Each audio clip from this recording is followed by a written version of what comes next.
Earth Debate, Uncut and After Show.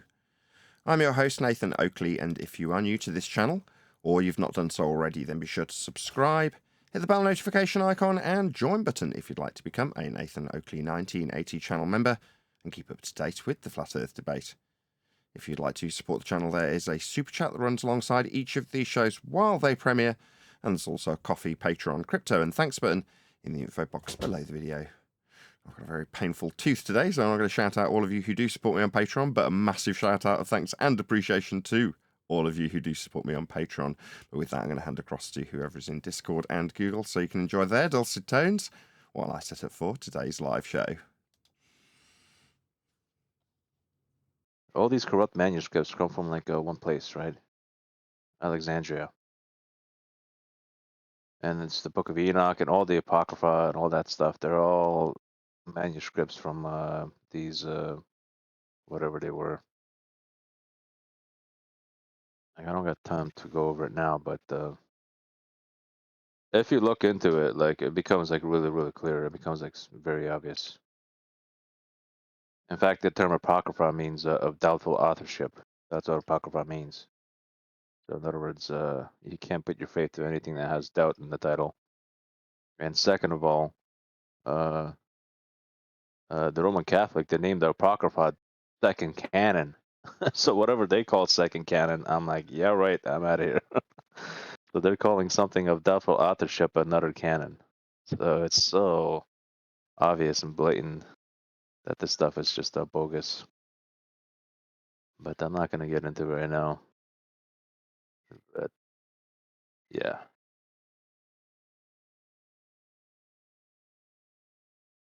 Anyways, good morning, Nathan. Morning.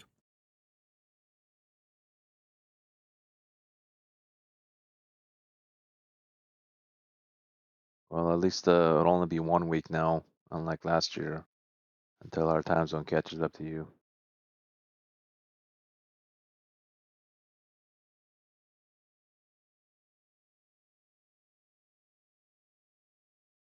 What? What's that? I said what? You guys had a time zone change, right? Yeah, our clocks went back. Right, ours is going to go by next Sunday. While last year it took 2 Sundays until it went back to you guys' time zone. I see. So this time 1 week instead of 2 weeks. Huh.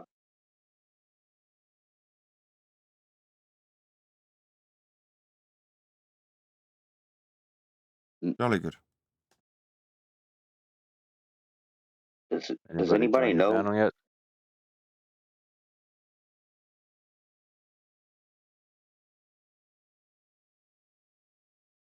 Go on, Matthias.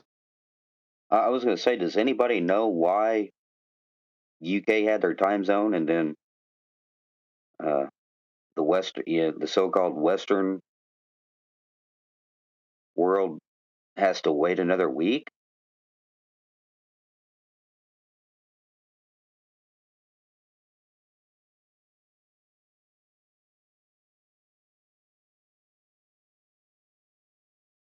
It just seems kind of odd that, like you said, last year the Western world had to wait 2 weeks, and then this year it's only 1 week. Well, I hear it's always overcast there, so maybe they need extra daylight savings. Never mind, bad joke. uh,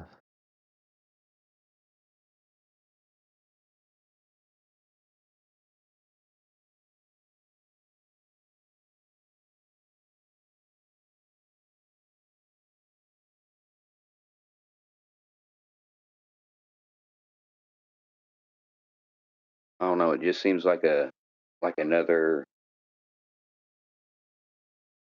authoritative kind of narrative. Do this then because we say so. You know, yeah, roboting.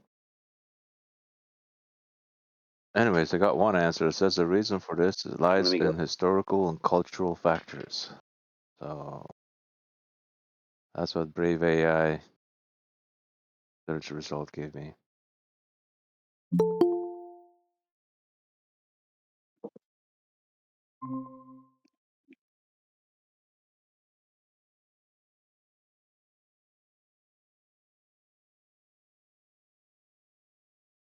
Where's Neil at? I don't know. Well, He talked a big game in the pre-show. Is all I'm saying. he didn't add a check mark though. It was only you with the check mark on the post. So Oh, yeah, that's true. Yeah, he might have just been hyping other people up. he may have an out.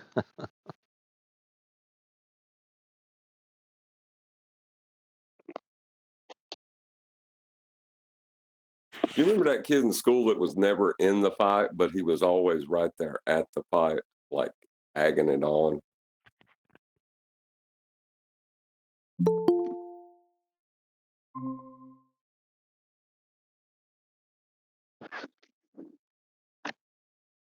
Hello? Uh, I bet Neil. your ears was burning, Neil. Yeah, because I'm working, so I didn't see when you put the link up. But how you feeling, Nathan? Horrible? I'm all right. Yeah, once you get into a flow of things, if somebody comes in and says something stupid, you'll be in rare form.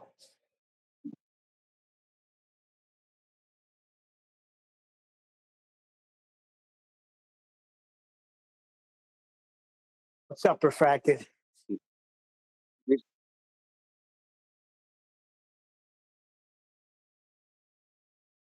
Not The much, reason Neil. why I How brought you up doing? the authoritative narrative. no, we're not going to talk about that, Go Matthias. ahead. Not getting into that.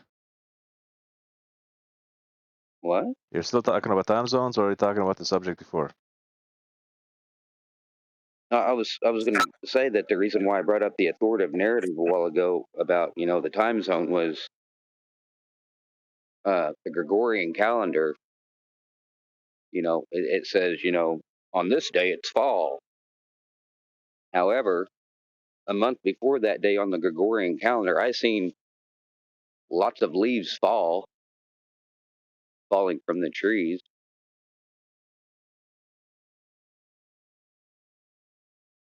All right, what's your problem with the Gregorian calendar? I keep hearing this mentioned all the time these days. Well, for one, it's the months and the days are based upon Greek, Roman, and Germanic gods and goddesses. Yeah. It's also against biblical scripture, It is. right? How is it? Hmm? Why is it?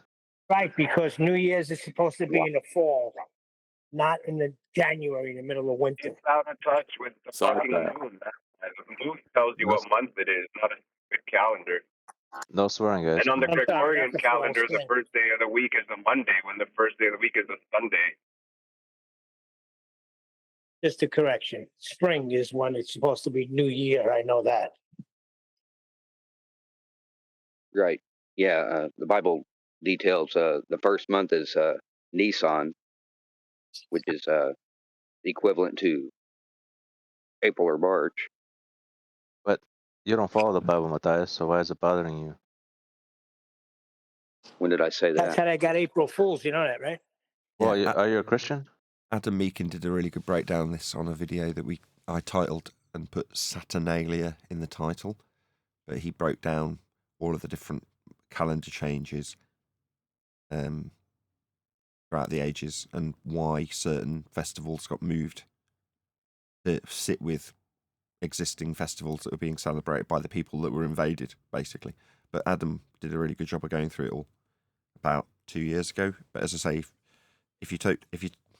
I say this tongue in cheek, if you type in FED or Flat Earth Debate Saturnalia, you'd probably find your way to that video.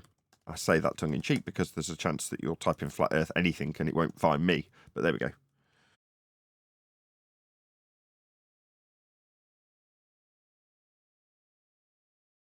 Okay, so what did Adam Meekin explain in that video about why this is all is?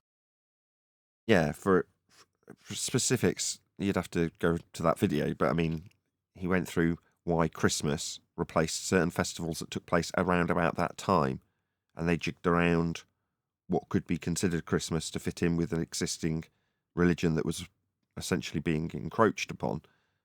So you superimpose your religion on top of theirs, and then the dates change. So existing celebrations like Saturnalia are the reasons. Like I say, you'd have to check that video out. I can't quite think straight as soon as I started talking. Which is odd. Well, Usually the conqueror enforces their religion upon another. They don't usually merge it like that. well, the thing is, aren't we like in the world, and the god of this world is the devil, and so forth and so on? We're not of the world, but we're still in the world. So obviously, the world's gonna have some messed up ideas and stuff like that. I mean, that's the norm for the world. People Why have should got we get offended about it? people The have got world's just doing what the world does. fair enough with the religious standards, but in flat Earth standards, I was listening to Flat Earth Debate 24/7. They were playing a pre-recorded show, but live, if you know what I mean. They're broadcasting it live, but it was an extended recorded show.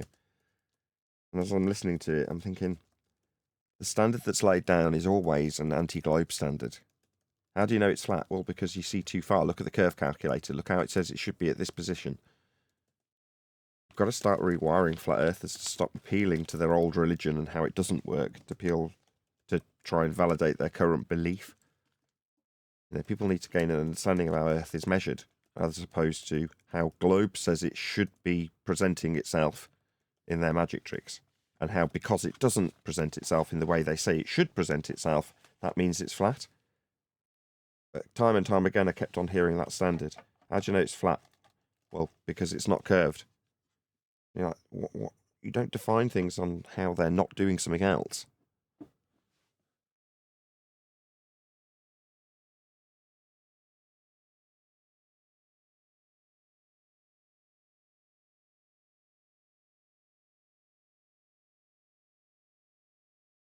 Fortunately, we've got to a place where they don't want us to argue within the very basic structure of what Earth is and how it's measured, so they've got to give us all these crazy narratives to argue within. And arguing against the current rhetoric keeps you in the current rhetoric, and the person who's arguing with you. And it creates an argument when there isn't one. That's correct. Earth is measured flat. Who cares about all the other nonsense?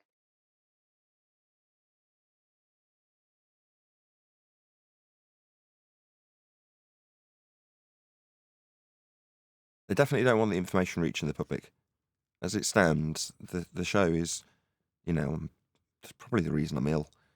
Just, it suffers the worst possible censorship. Yeah? It's shoved so far to the bottom of the lists. Even if you search me by name, if there's anything that even hints at having something closely resembling my name, it will appear before mine. Doesn't matter if the videographer's got no subscribers and it's their first ever video. It will appear in the list before me. So it's another one of those points in the year where I'm like, okay, so as much as it's annoying, you know, I've got ill and ended up spending money on medical bills, in this case dentistry. And then in the period that I'm not working, obviously the revenue on the channel goes down. And it's at the time that we're at the height of our censorship because we're at the absolute cutting edge of the information that we're putting out there. It's so frustrating with the YouTube hat on. You're like, fighting. It does feel like I'm fighting a losing battle, I've got to be honest. And when Neil was like, just take the day off, you're ill, I'm like, well, I'm so poor, I've got to work. This is work, I've got to do it. So taking 4 days off feels like an eternity. And I immediately see it in the revenue that comes in from the channel. So you're like, got to get back to the grindstone whether I want to or not. Which isn't it's not the place you want to be when you're passionate about something. Do you know what I mean? Passionate or otherwise, you want to just be able to be ill. Furthermore, you don't want to get ill because you're constantly pushing harder and harder and harder in the face of depression, censorship. Very frustrating. I I can feel your pain on the censorship. I know that's got to be frustrating, but if it's any consolation to what you were speaking about before, you could concede every fallacious argument they put forward, and Earth must still be flat for them to make that argument. Yep.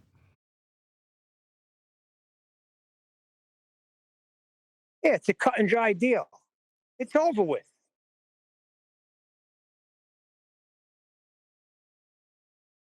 Yeah, it has reached that point where if the information we currently put out there was to reach the masses, they don't have to suddenly think, oh, I've got to take on board some crazy religious weirdo-ness of flat Earth. No. Earth doesn't change. The way it's dealt with currently is flat. It always was and always will be. So there's nothing for you to adapt. If you look at it in terms of functionality and how our Earth is dealt with, nothing changes. It's all the same. There's a good chance there's some examples within that you already knew. So you can say to somebody, you already knew it was flat. According to Hammer, I there's was still saying a wonderment earlier, of the only if world, you could and sever to just your sit there and emotional say, attachment. Just one of you. Yeah, I was saying it earlier in another room. Only if you could sever your emotional attachment to that ball. You know, because you do these things on the reg. You navigate the earth flat, you measure it flat. Only if you sever that emotional attachment you have to the ball, that you'll never realize it. Even if you do sever the attachment to the ball, doesn't necessarily mean you're going to come across us and figure out what you've just detailed about measurements of Earth, the navigation of Earth, the mapping of Earth. All of those things will remain the same, but if you haven't had that highlighted to you, then you may still remain in a flat Earth belief in spite of you relinquishing your globe belief. Indeed. well, that's with the Etherites. They haven't left the ball fully. They still want that fantasy world. They still want space. Yes, they do. That is the true emotional attachment. It's not necessarily the ball, it's space. Yeah.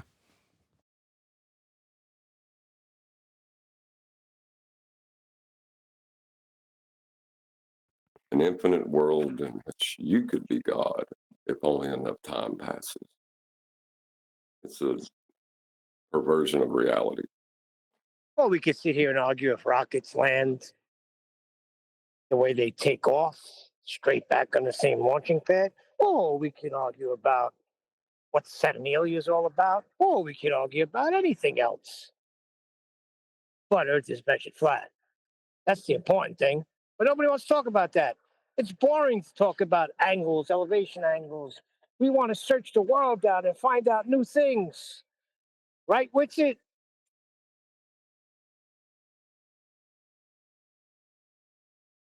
Is Witsit here?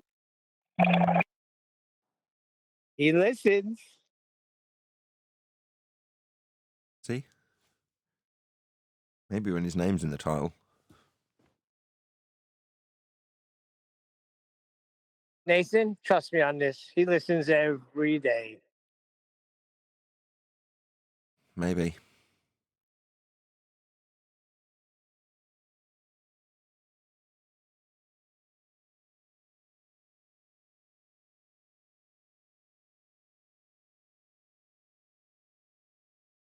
Just that dead air you're talking about? Come on, John. I'm doing a delivery. He's not in here. He's Good just morning. dropped. Ed. I contacted Brian. I haven't heard from him yet. We have Discord. Is anybody in Discord that been arguing with some baltards? If there are any left? No boltards, but I said good morning, everyone. Amish. Good to see everyone. Hey man, Nathan? How's your tooth, bro? Any better? It's not better. No, not What? at all. Damn, dude. Like, what the hell's going on, man? It's been quite a few days. That's not okay, man. If you took antibiotic and all that. Yeah, I have. So how can you have still pain, dude? Because one of my teeth is buggered. It's not the teeth. There's an infection behind one of my perfectly good teeth. There we go. But Just a really. I was going to say, tooth pain is never about the tooth. It's always about the infection in the gum. Yeah, Yeah, that's, for sure. But it's been like 3-4 days, man. Like antibiotics, and you went to dentist. Like how come they didn't take care of it? You shouldn't It be just in so takes a much pain while. all these. just takes a long Nah, time. man, that's Yeah, 3-4 days is a long time, dude. been like this for about 2 weeks actually. 2 weeks, Yeah, I've bro. been in and out of the That's constantly in really and not out of the good. dentist. It's been longer than that. So I went in 6 weeks ago, and they're like, "Yeah, you need a couple of fillings. Book me in for a month." And at the time, it was hurting. They didn't do anything about it. And then when I've gone back in, they've done 3 fillings, and then it's started to really hurt. And I think they've just missed an infection that's been there. So it's just been there for a long time. So it's just taking a long time to get rid of it. There you go. All right, I'm Is just it thinking. is it a molar? Yeah. There's one of the back teeth. I don't know. Anyway, let's not Yeah. talk about this. It's boring. Ugh. Other than Yep, it yep, I costing me hear that. money and relinquishing me of revenue from my YouTube channel as I don't work, it's all downside and it's painful. So let's just not talk about it.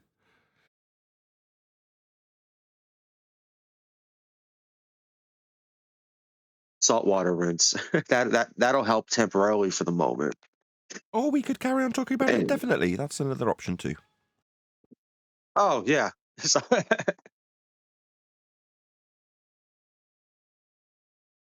Yeah, my main ambition is to bang the same drum because, in spite of the fact that we are heavily censored and suppressed in the algorithm, people do still share the show. People still do come to the show new. The subscriber count does still go up. So there are people coming to the subject. And, you know, Angels of Light was like pointed out to me recently when I was moaning about this last time. I think it was on Bullbusters or wherever. They're like, no, there are people who pick up on the argument and when arguments, and when they go out there and put them to our counterparts, they win. People aren't going to not see that. You know, that won't go unnoticed. So, yes, people hate us. They don't want to use their arguments, but when they see someone going out there and absolutely slamming ballers with them and telling an audience that But Earth's it's measured flat, Nathan. that doesn't go It's unnoticed. actually not true that people hate our arguments, even with it. I asked them like, dude, since you understand that this is a permanent consequent, non-experiment, and all this, if you when you go to meet Candace Owens, how come you don't tell her these things? And he was like, yeah, that's exactly what I'm gonna do, bro. I'm gonna tell her about all these logical fallacies. I'm gonna tell her all about these measurements. So he actually promised me that if he talks to Candace Owens, he's gonna tell her about these things. And then that's what I said, like, so what the hell is the point of you going down here, dude? Like, what do you? And then that's when he said, like, dude, when somebody offers you a $40,000 trip to a place that nobody ever went or very few people went, you just take it. But all in I all, mean, he said he's gonna tell I Candace get that. Owens. Uh, I mean, I what's get up, the bro? whole wanting to go somewhere interesting. Like that doesn't really bother me. Well, I mean, oh, it's a free trip, might as well go. I mean, that's understandable because I would, honestly, I would. I mean, if someone wanted to give me a free trip to Japan or India or something, I'd go in a heartbeat or anywhere strange, you know. But he's Sure, but not. this is not what he said on the show of Bullbusters or whatever, right? He was just saying how it's weird that people don't want to go, right? But when I asked him, how come if you know that these are non-experiment and affirmative consequence and all this, how come you don't tell this to Candace Owens? He's like, oh yeah, that's exactly what I'm gonna do. That's exactly what I'm gonna tell her. I'm gonna tell her about all these logical fallacies and non-experiment and all that. I'm like, all right, let's see, man. That's when I was like, so dude, like, if you know all this, like, how come you want to go? It just makes no sense, and that's whatever. That's when he said what he said. But he promised that he's gonna, if he talks to her, he's gonna tell her. So let's see what happens, man. The biggest platforms in the world, right? He's gonna bury this place in receipts. It was a good show on Saturday, man. Kiwi did a good job. Everybody did. And I said this earlier. I'm glad that Brian and AI and Adam buried the hatchet, and it was a respectful show. It was good to hear that, man. Because that's my biggest worry. Like, what the heck happened a few days ago when AI flipped out on Brian, but I'm glad that's all behind us right now. Oh, so they did bury the hatchet. I didn't see the show the other day. I was busy. That's good. Yeah. I have noticed though AI has he tends to like to pick on like I've seen him go at it with Adam a lot too. So Yeah. I don't know what the deal is with those three. And John refracted They just- curvature, like, you know. yeah, I mean, dude, like yeah, this is it's a heated arena, bro. Like people get mad at each other or whatever, but yeah, there's a way to interact with people, especially members like, of the panel who've been here for the years. And so it was a little unexpected from AI. I like AI. He's a smart dude, super smart dude. But yeah, he is. some of these interactions he had with refracted curvature, Brian and Adam, was like, what the heck is going on, man? I just don't get it. But it is what it is. It's behind us, and I truly hope this never happens again. It will. It was like that with me in the politics when I was using the 30 words. He didn't like that because he wanted me to give the other people a chance to speak, and I wouldn't. And he was like, and he barred me, and he put me on 40-minute bans, and all that. And that was because of that. But as soon as they mentioned angle or elevation angle or altitude, I stopped him in the tracks. But he doesn't think that's fair. He likes to hear the other side of the response and all that. But I was just going through that phase at that time. Just still am. Yeah, but were you cutting somebody off, like, because you Well, do as soon gotta. as they mention the word, I stop them. Yeah, it's like begging Right. the question, isn't it? Like Nathan, if you're begging the question, you're going to get stopped and told.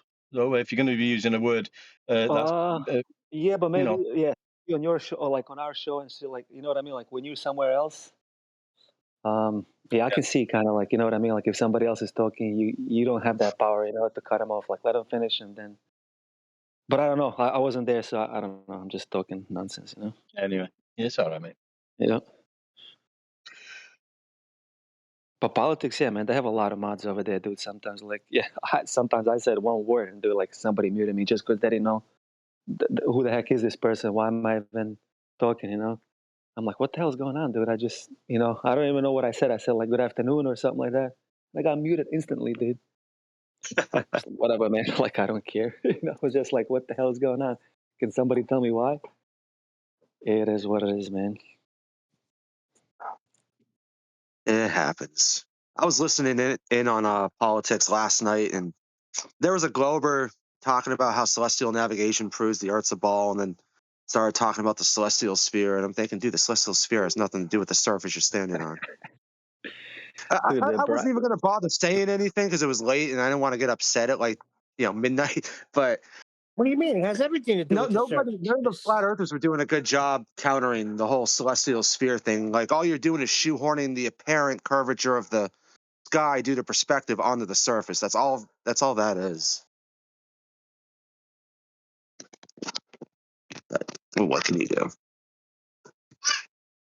Dude, that celestial navigation is Bacon's best proof that Earth is a sphere.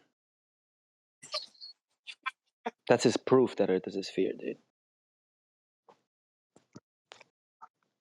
I come to realize Bacon doesn't even know what the hell he's talking about, and 99% of the time he just makes stuff up off the top of his head. Well, he was talking about wanting 3 circles of equal altitude on a Mercator map, and I'm thinking Mercator maps use like straight points. They're not making circles. I mean, So even like, saying the words circles of equal altitude, what the hell is he talking about, dude? What is he babbling like about? What sphere? How can you use that term, right? He's made Like his own map. That's the problem. He's made his own map. I had this to do with him. He was saying it doesn't. You get your circles and equal altitude, and you can't plot it on the map. It doesn't work out. And I finally got to it. I said, "Well, what map are you using?" He said, "One I made up." I said, "Well, that's why it's not working, mate." He did his own program on his computer with the continents and everything. Yeah. He made it himself, and they said it doesn't work. I said, "Well, yeah, it doesn't work because you're using your bloody map, you idiot."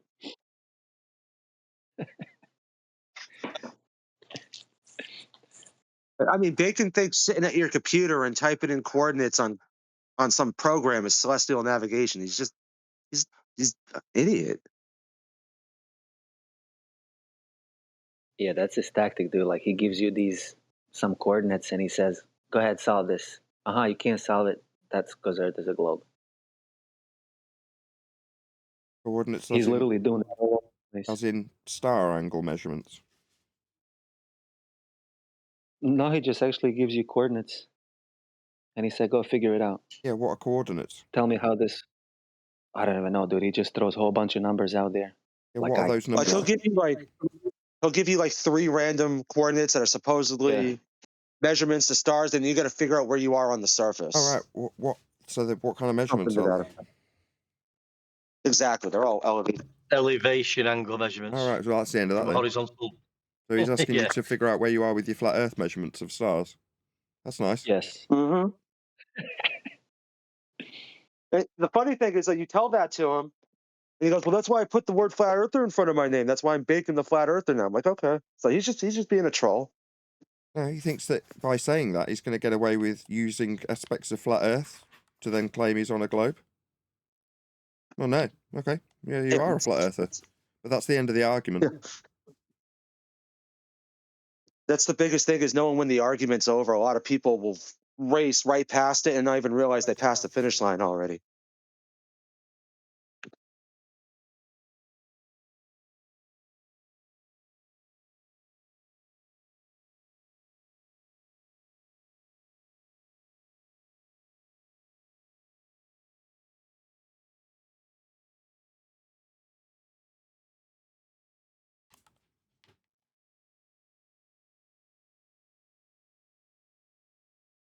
Yeah, measuring angles has got nothing to do with measuring curvature. What they need to start talking about is their apparent curvature, which they haven't got. We know they've not got it, but they never seem to talk about that, do they? They just keep telling you how flat the Earth is all the time, which is great.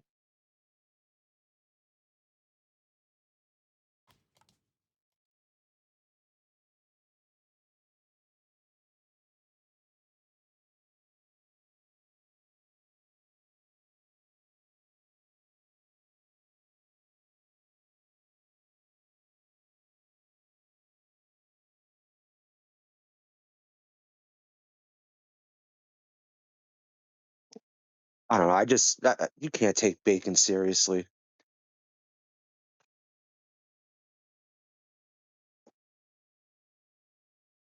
Because what does he say? Okay, you could have the flat part. I get that, but then how does this work on a flat? Like, dude, you just already made it flat. You're apologizing for it, but now you're asking how it works. Like, it's ridiculous.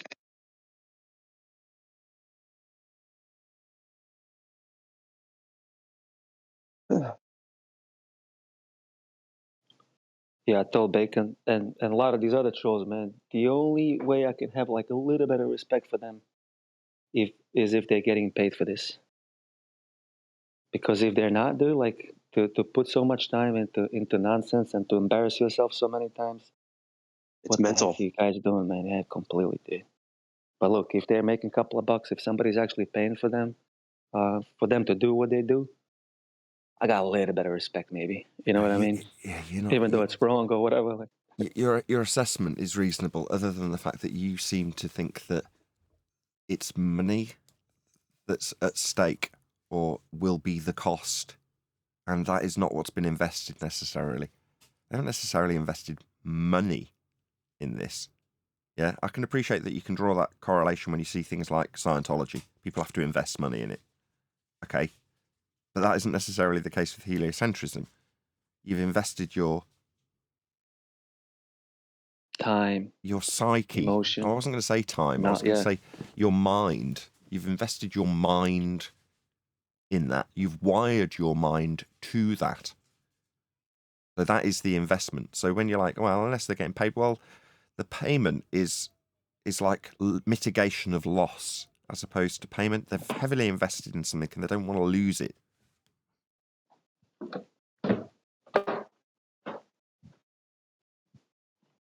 Investment isn't necessarily financial. Right, yeah, I understand that. Emotional as well, right? Like you spent all these years growing up believing this is the place where you live. You develop emotions for it, right? This is your home. Yeah, you are wired that way. Yeah. Then you reach a certain age and you find out the correct information. How do you deal with this right now? Some people don't, and they'll brace against it to fight for their investment that they've made. But what do you think they're trying to do? Like, do they really believe they're gonna make people who already figured that out on their own? Do they really believe they're gonna make them believe Earth is a globe again? They're only trying I to think it's convince about them. convincing It's about themselves convincing by exactly. getting a cheap victory from someone who doesn't know the arguments. We Sorry. both said it at the same time, Vaxi. So yeah, they want to convince Oh. themselves. Yeah, you were spot on. Okay. By putting all this time and effort with arguing with flat earthers. Yeah. Like somehow they're gonna convince themselves. Yeah. Dude, Bacon's probably had a lot of nights where he wakes up in the middle of the night and can't go back to sleep because he's stressing about it. That's his, seriously. I guarantee you, they all do it. I absolutely agree. As Yeah, our stress not level just Bacon. decreases, the more we explore this subject. They want flat earthers to experience the same cognitive pain that they're experiencing, and they project it directly onto us. People don't appreciate that what is being done is not them engaging in vitriol, it's pure projection. It's projection. There's a reason we say share your pain.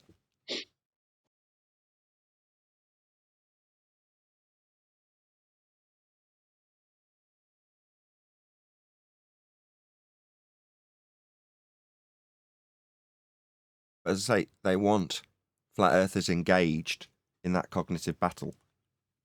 And it's been orchestrated, it being the subject that we're engaged in, flat earth has been orchestrated in such a manner that leaves flat earthers in the same boat, questioning the religion that they may or may not validate, may or may not be true, their religion of flat earth. We're the antidote to that. I think we've got to keep banging the same drum, pointing out how earth is functionally flat. That's all we can really do. Maybe blow our own trumpet a little bit more when we're telling people to share the show. Share the show because it will give next man the opportunity to know rather than believe.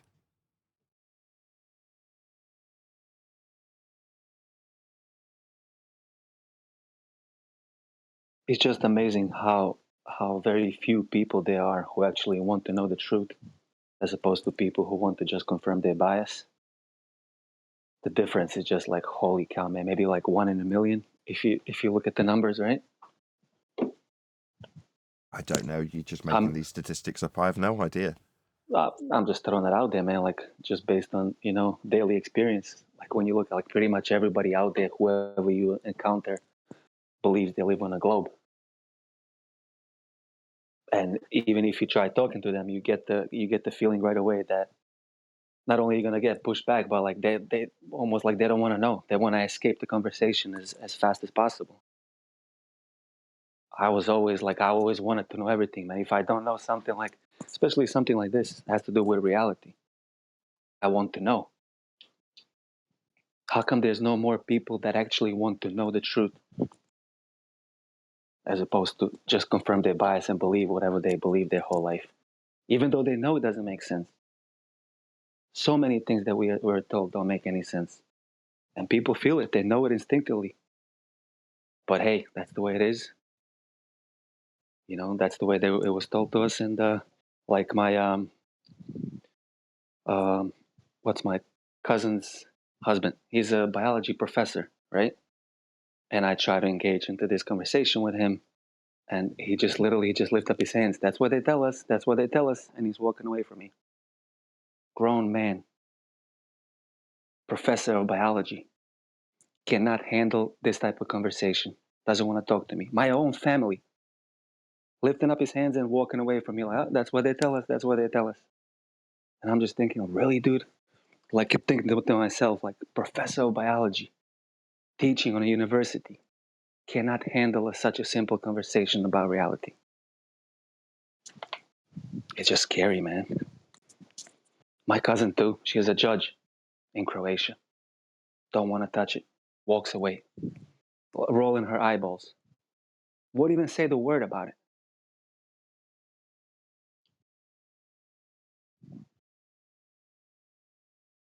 Yeah, you got them type. That's what. Got them, haven't you? Like I've had loads of them. But then you've got the others. Well, it's a religion, isn't it? And that's the problem. They're indoctrinated with this religion, and they'll do anything for that ball. But there's some people even as much evidence as you give them, they are the why would they lie? Why would they lie? Even when you've presented and with the evidence, that can't outweigh that. It can't be true because there's too many people. This can't be true. It can't. Why would anybody lie about this? So yeah, I can see sea levels level, and I know what an elevation angle is, and that can't be true. It can't be possible because why would they lie? So they just deny the truth over it being possible to cover this up and get away with it. So you got them lot, and then yeah, I've had it when I've been in nearly fights with it, and over the years, just talking to a friend's uncle in a bar one night, and it got brought up, and he was ready for like fisticuffs with me because we got into I think the Earth's flat. It was like a proper angry dude. Like I think he was going to kick off in a minute. This is how it gets. People will kill you.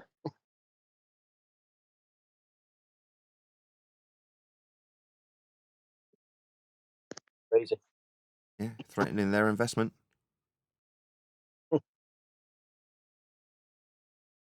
But I think I was going through that phase then where I was, I thought I was the chosen one to tell everybody the Earth was flat, and I don't do it so much now. I just crack on with my everyday life. If it comes up, I'll talk about it. I go, like politics and in the arena, yeah, you have a little bit of a banter, debate, whatever you want to call it. But just everyday life, I don't let it get on my back anymore. I know it's flat, and I'm happy about that.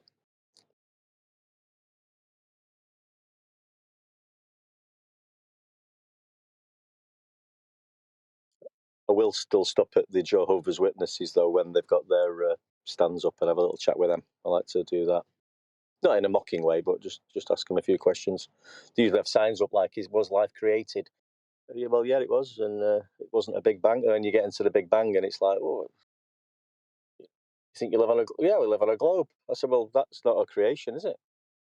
It's a big bang mistake." So I always stop and have a chat with them, and I find that's quite fun. And what am I waffling on about anyway?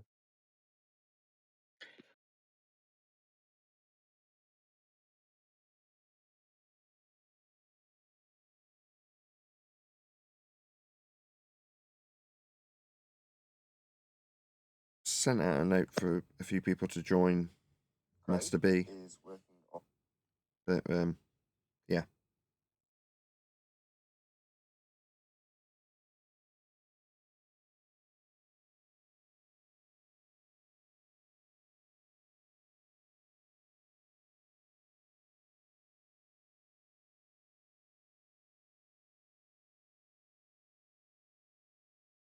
This is just one of my citations, or whatever you want to call it. Like, that which exists must have been created. Can I say it like that? Yeah. Can that be a citation or a quote or whatever? Like, that which exists must have been created. Yeah. Or it doesn't make sense. What do you guys think? That makes sense. I think it makes sense. What's the alternative? How can something exist without it being created? I mean, there's a bunch of Barbie dolls laying on the floor of my porch. They got created somewhere. They didn't just appear out of the ether. I mean, anything, dude. Like anything from your own consciousness and everything that you experience to everything that's physical. Yep. I was just looking for ways to put it as short, as concise as possible. I like it. I'd use it. Since there is no alternatives to creation. What's a Big Bang? I mean, even Big Bang, like, what didn't Dyson say? Earth, even when it was created, it was spinning, but he used the word created. So whatever, even if he believes the Big Bang or whatever, it's a creation. That just reminded me of those bumper stickers I used to see in the early 2000s. Like, I had a lot of Christian friends I used to go to church with, and like I remember seeing a couple bumper stickers in the parking lot where God spoke and bang, it happened. Like, that's how they apologize for just accepting the Big Bang. Like, well, God made the Big Bang. It's funny. I mean, I guess you can believe that, right? God made the Big Bang. Well, it doesn't work that way though, because Right.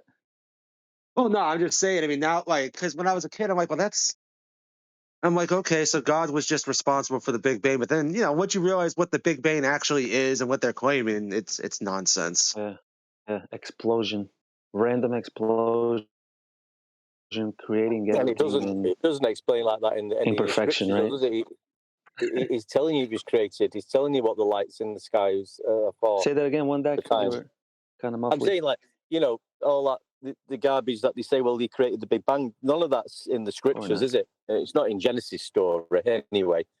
He makes it quite clear how it was created, and explains about the sun being and what the lights in the skies are for, the times and seasons and things like that. So he's explaining it's created. So with these people who are globe believers who say they believe in God and all that, and then in the next breath they're saying, well, God created the Big Bang, they've not read the creation story.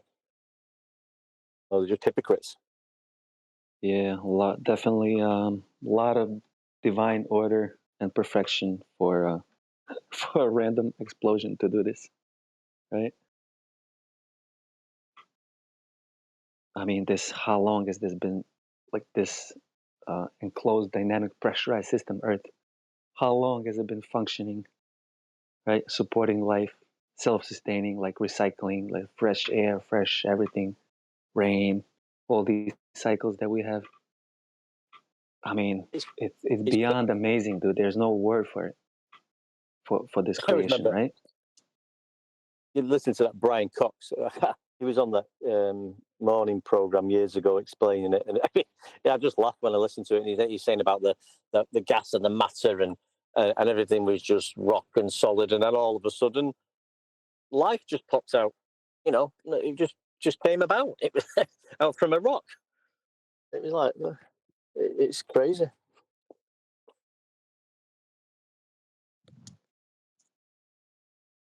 Oh, good morning.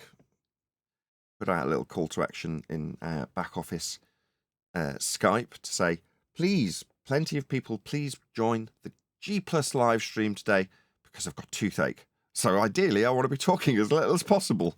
So it'd be great to have lots of support. Obviously, that means we've got 2 people in attendance in the G Plus panel, which is wonderful. Maybe if I ask a few housekeeping questions, we can get this show rolling. So, any evidence of a physical geometric sphere edge? That's a horizon formerly known as Earth curvature.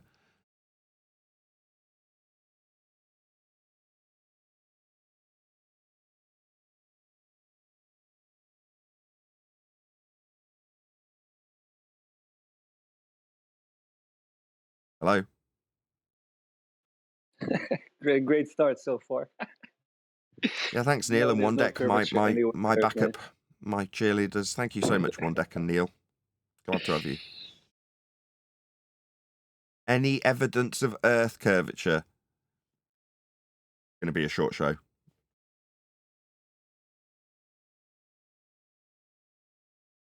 There is no Earth curvature anywhere on flat Earth, man. Nowhere to be measured, nowhere to be found. If there was, we would know by now. Somebody would show us the measurements. There is no curvature anywhere on Earth. Curvature only exists in the math universe.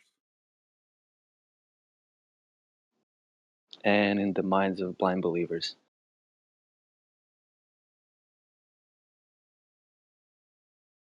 Any evidence of axial rotation? Obviously of the Earth-based variety.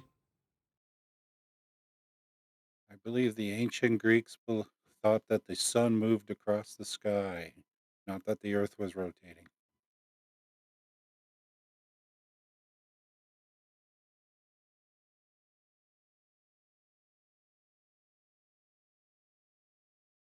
Any evidence of the distance to the sun?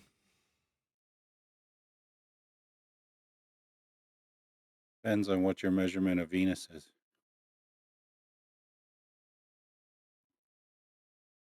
What's that got to do with the distance to the sun?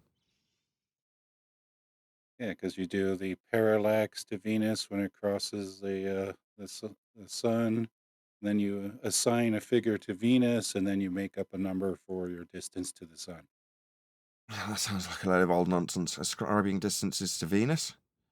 So we can know the distance? No. No. Pardon me, on that, you have a plane of reference for your calculations for this transit, don't you? Yeah, they're flat Earth measurements. Angle measurements to Venus.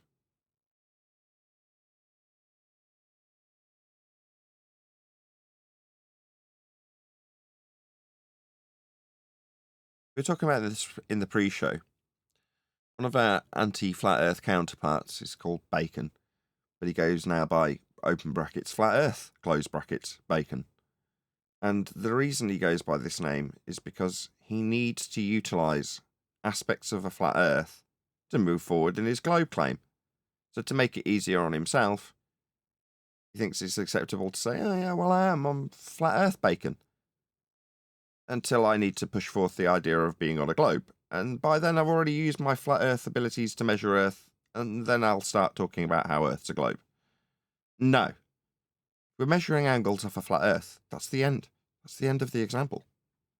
No need to do anything. That's it. So we start this process of measurement by measuring Earth flat. And you're going to give me a ball Earth distance to the sun from that? No. Just no. Please share the show. So it's become glaringly apparent the more I push for people to understand and appreciate how Earth is simply measured flat, dealt with flat, mapped flat, navigated flat, charted flat, built on flat. All of the processes that you functionally deal with Earth are flat.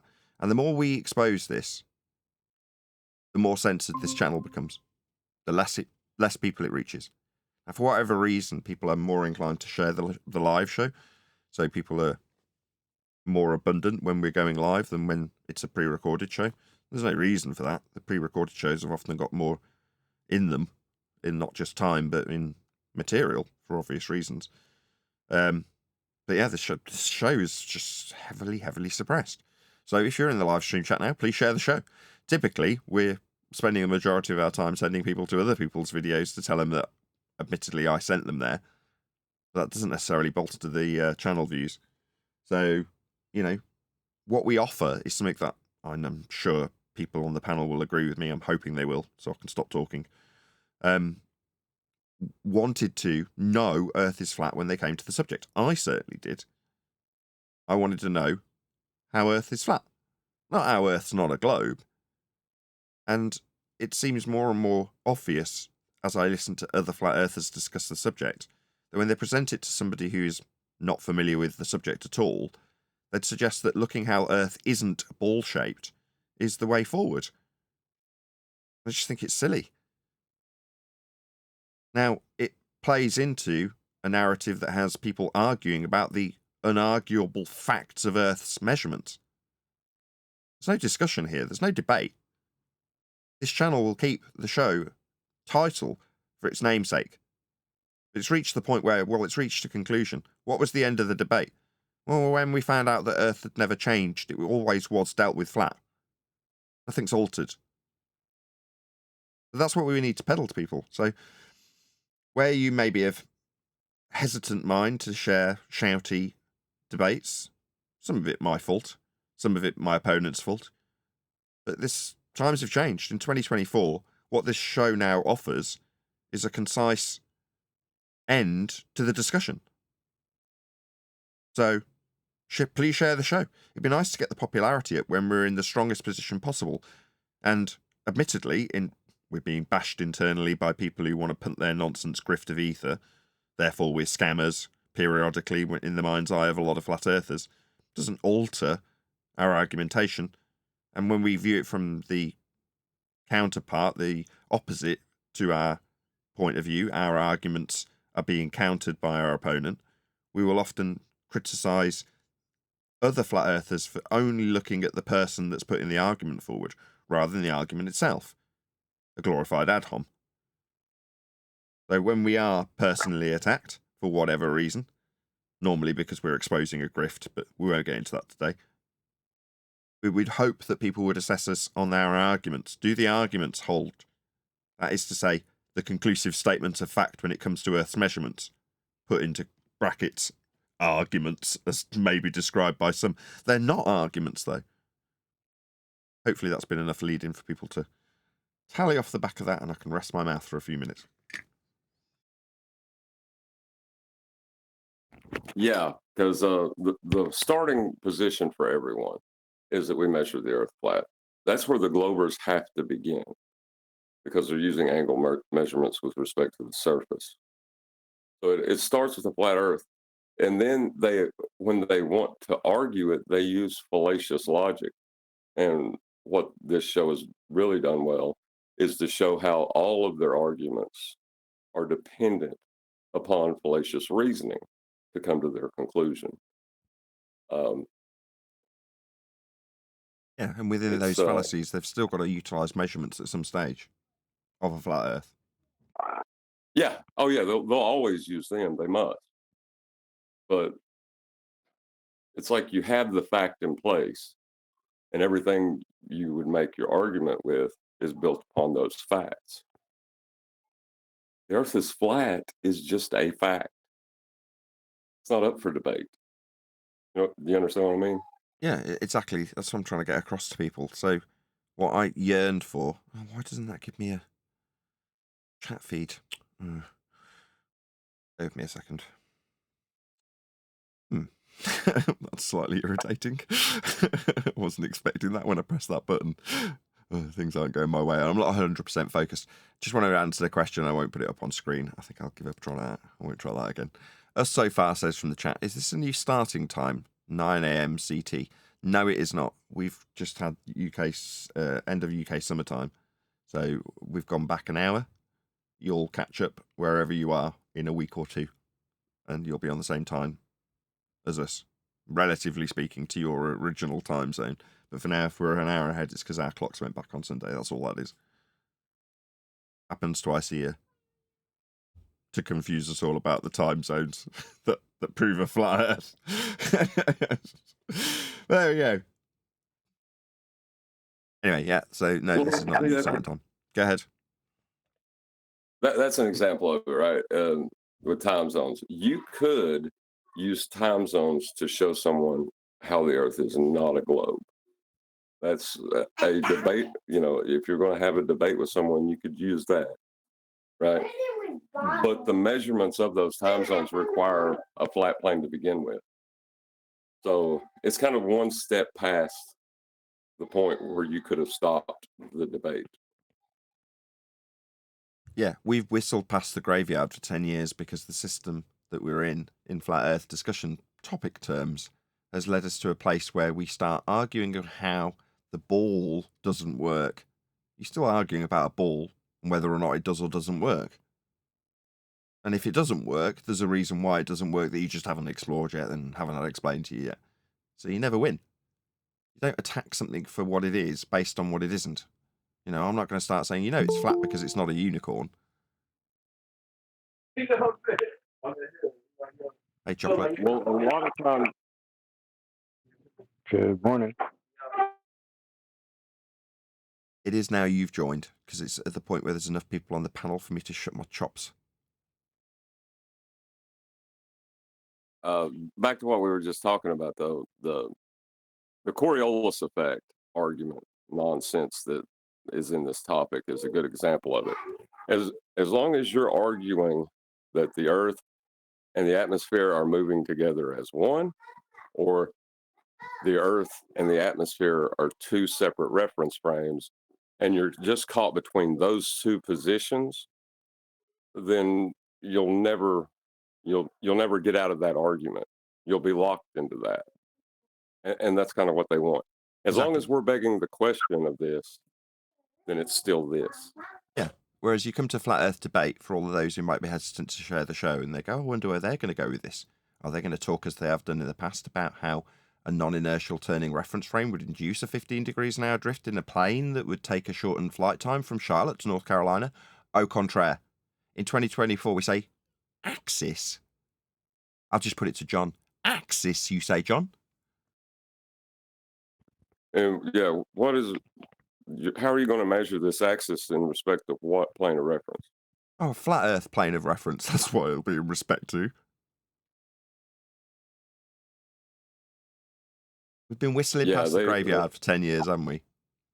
Oh, yeah, you just use a bit of my flat Earth to make your assertion that we've got an axis to put a ball around. You're like, well, no. Where are you getting this axis from? The axis will be with respect to a flat plane. That's how you describe non-inertial and inertial frames of reference if you're going to call a Coriolis argument into effect or not effect, depending on who you're arguing with and how they're arguing it. Now, you're going to need a flat Earth for that. What's that? Prove we're not spinning. Now, I don't need to prove non-positive claims. It's your burden. And I know it fails miserably. And at the point that it fails, you'll tell me my reference frames have failed. Meanwhile, if you're going to describe an axis, it will be with respect to a flat plane. Like everything. It all has its genesis in a flat plane assertion in the first instance. Axis, you say? You'll need a flat Earth for that. Right. Even their concept of space is directly connected to a flat plane because they use the celestial sphere diagram to infer infinite space for their stars to occupy. Well, that's still with respect to a flat plane. They call it the celestial plane. All of their expanded universe planes, the asymptotically flat plane, also, whenever they diagrammatically represent an orbital motion, that is to say, they show you the sun, they show you the Earth, and maybe a couple of other planets, yeah? When they show you that system, it's always with respect to the midpoint of the ball on a flat plane. That's how it functions. It can't function any other way. It's described and mathematicized into existence in the mind's eye of the people who believe that mathematical description of the stars with out-of-the-box heliocentric thinking as being their reality. Now, when they do so, they don't recognize that the system itself works functionally from the center of hell. Yeah? That's how it is described, always. Now, once you see that, you can't unsee it. Now, that's a combination of you explaining the asymptotically flat plane and celestial navigation in terms of how you'll plot it with the Haversine conversion to create a PZX triangle. You need to be in the center of hell. Same for orbital motion. You need to be in the center of hell to describe those motions. Yeah? Why? Well, because you're only creating the ball with respect to the perspective view of two flat planes, the sky and the ground. Now, with that information, you can create a ball to use an extension of Ptolemaic thinking with Copernicus and Huygens and Kepler. And you can create this flat plane with a ball moving around the sun. But you're going to describe it from the center point. Always needs a flat plane. And you can't unsee that in the diagrams when you start to recognize that. This diagram has a flat plane at the heart of it. To describe it is necessitated. Earth is flat. And because of the descriptions of this heliocentric worldview, paradigm, whatever you want to call it, mathematicization, if that's a word, of the skies, flat plane, and our flat plane, you will always see this center point being utilized in the end result. The description has come from a flat plane, so it's going to be necessitated somewhere in the visual description. And it's you in the middle of hell, always, without exception. Right. Well, the interesting thing about it is with their planets. I'm doing the hooks with my fingers when I say planets. They're when they calculate things with respect to them, they'll imagine that they're in the center point there. The problem comes is when you do a measurement, your reference must be something you experience. You know, it has to be tied to one of your five senses. What sense are you using in hell? You know, it's a transposition of the angle measurement that is only acquirable with respect to a flat plane of reference that's created a model to put you in a position where you're necessitated to be in hell. John, you're just using your hell sense. Duh. Yeah, we're not in hell, and the only reason we put ourselves there is because there's a mathematical, I hate using the word model, But in the mind's eye of the person listening to this, it's a model. It isn't. It's maths. And then Diagram. It's a diagram. yeah. Well, it's not. It's Keplerian mathematics, isn't it? Well, those mathematics all utilize a flat plane as well. Yeah. Like, remember, we're just talking about angular relationships with respect to the Earth we're standing on. Yeah, as opposed to in, which is the end result when you turn it into a heliocentric model. You're inside it on a flat plane rather than on the ball that's created with the PCX triangles. No, you're not on that ball. You're in it. And just to conclude this, guys, in my opinion, this is one of the most powerful arguments that we got when I remember when John said, like, to describe vertical elevation, horizontal plane of reference is required. It struck so deep with me, man, like, because for years before that, guys, you can ask Sasha or Elvis or one of my buddies. I've been showing these guys elevation profile of this app, cycling app, right? Where it shows like hills and everything in reference to horizontal. And for years I've been telling them, like, yo, guys, look at this. Like, you can find this on Google. Elevation profiles are everywhere, right?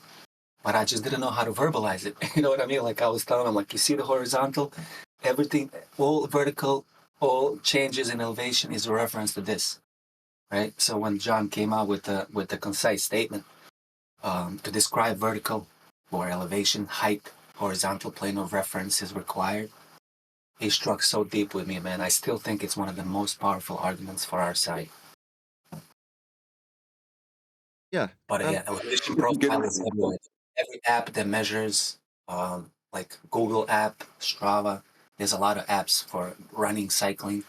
They all display elevation profiles. And it's so simple to get. Yeah, elevation Yeah, profiles. and it is. But go ahead. Oh, sorry. No, you go ahead. By far, I'd prefer you did. Oh, I was just going to say. I was just going to say that the thing is about it's not an argument. It's not a point of contention that you can argue over, because the minute you try to, you throw out the globe Earth with it too. You know what I mean?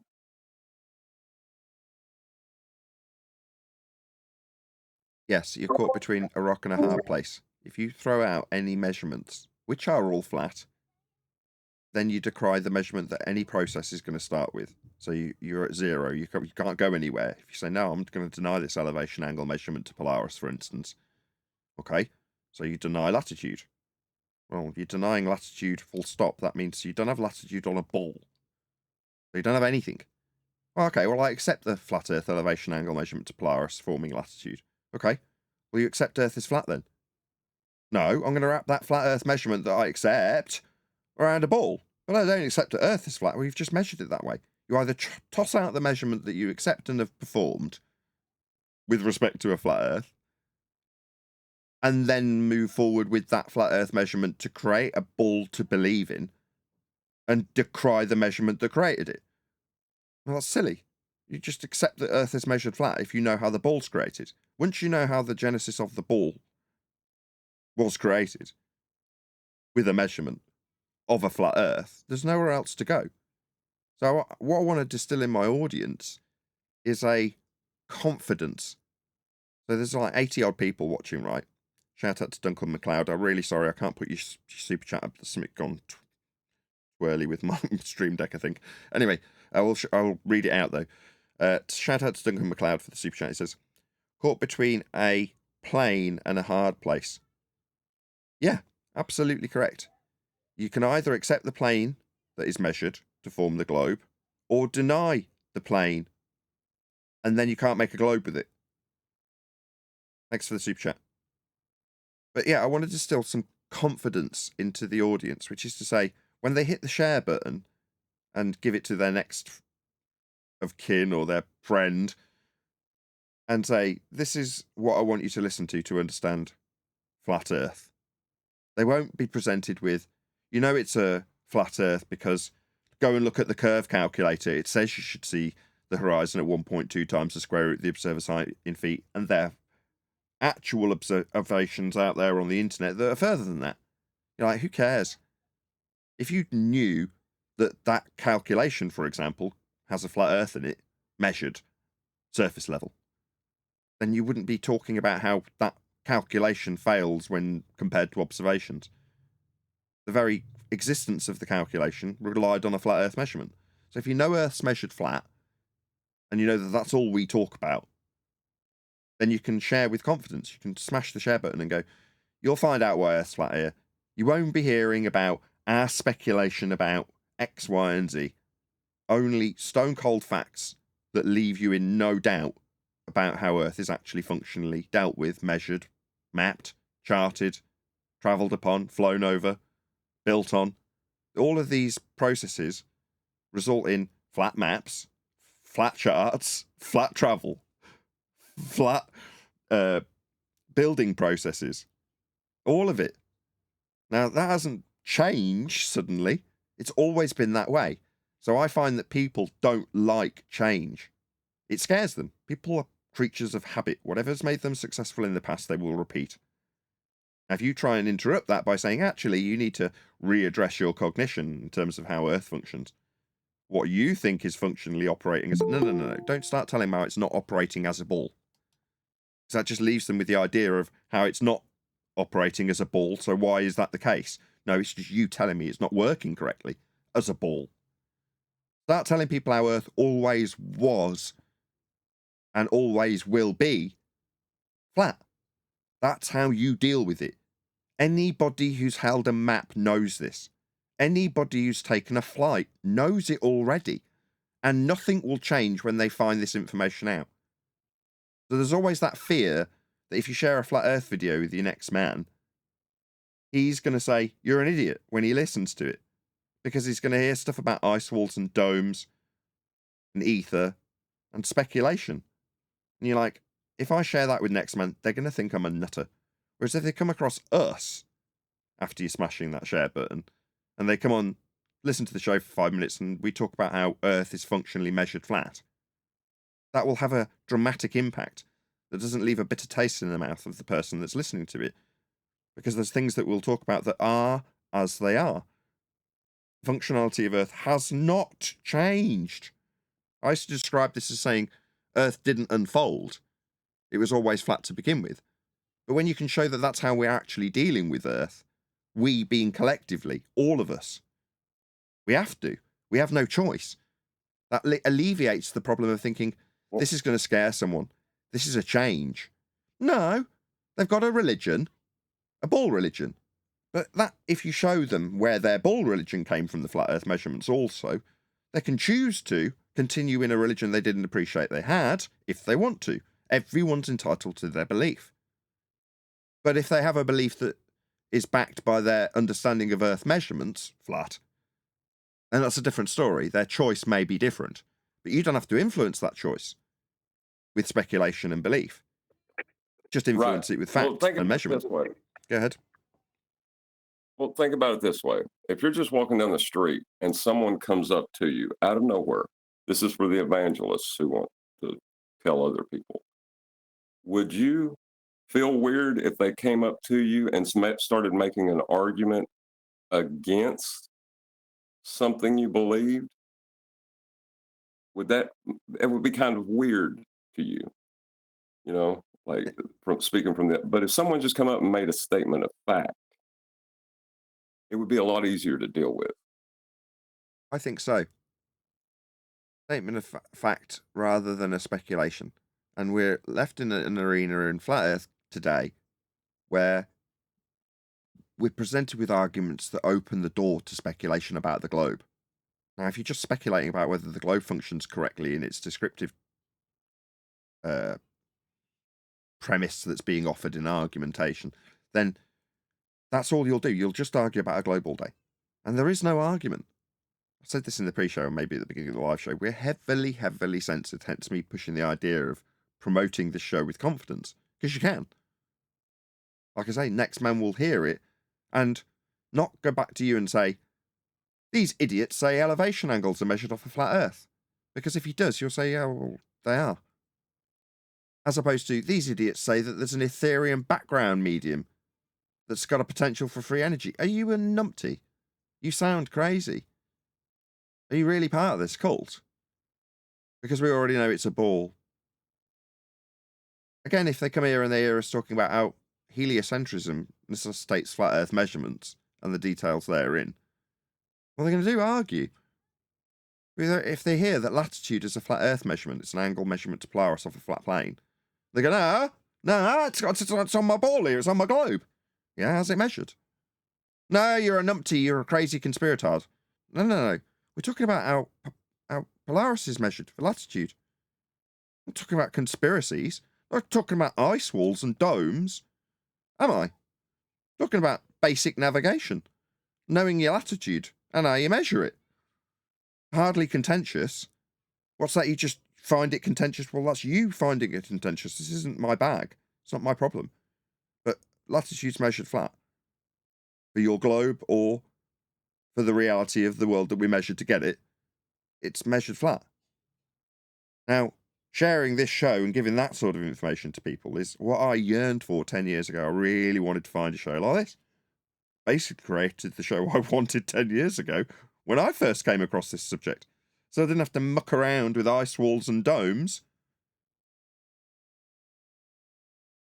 But it didn't exist. Now it does. Share the show. Smash that share button if you've not done so already. Another shout out to Sasha, Unitox Femu. Says, homework. Make elevation profiles of your home country. Go into Google Earth. I don't know if it's still available on the basic version. At some stages, this has been available on Google Earth on the basic version rather than the pro version. You can go to something called elevation profile. You can draw a line across any given part of land. I've done it for the entirety of the known surface of the flat Earth we dwell atop. And you can draw out a great big graph with respect to sea level to show how high or low the land across that given area is. Now, how does an elevation profile work? Well, it describes how high or low the ground is with respect to sea level. So when you draw out an elevation profile, it'll just show you how high or low mountains are with respect to a flat Earth.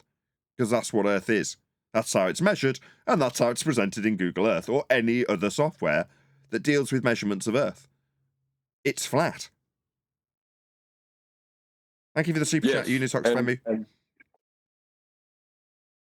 there's actually people in this topic who take the topology to be the Earth, because the topology is part of the surface of Earth, right? But they'll try to confuse topology with the overall baseline from which Earth is measured.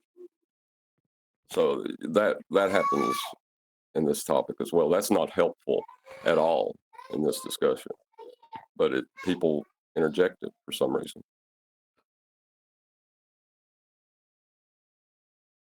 Can you repeat all that? I was off in La La Land. Say all that again.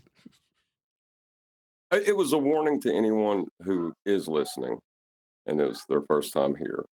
There is a group of flat earthers within this topic who will try to confuse topology with the overall Earth, so that they'll say that height is just a point on a vertical datum. It has, nothing to do with the ground, But what they're doing is they're confusing the topology with the baseline that the topology is measured from.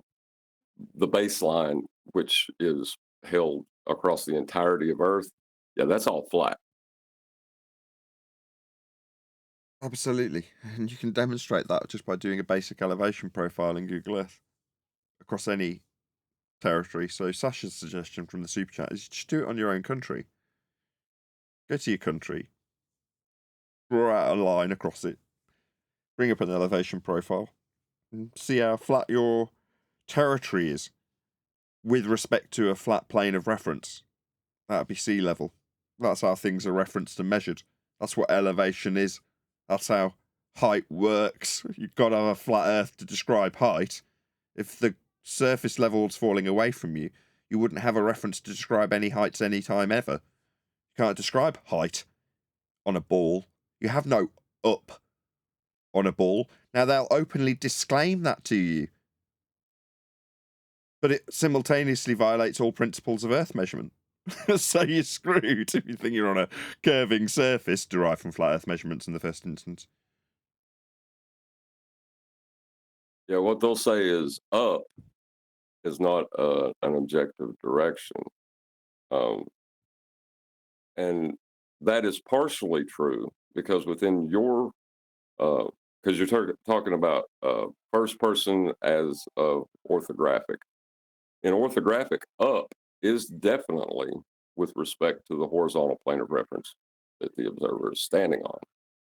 But when you talk about up as in how you perceive it, that's why the word level versus horizontal exists, because level can appear not to be horizontal to someone who has their head turned, right? If I'm laying on my side and I look out at a level line, it looks like it's vertical to me. So our subjective experience and what's actually happening can seem to diverge if you don't understand that. Yeah, words have to be defined quite carefully when you actually want to engage in a process. So if you're trying to achieve an outcome, then you've got to be hyper specific with what you want. Otherwise, people might misunderstand. In hyper specific terms, Earth is flat.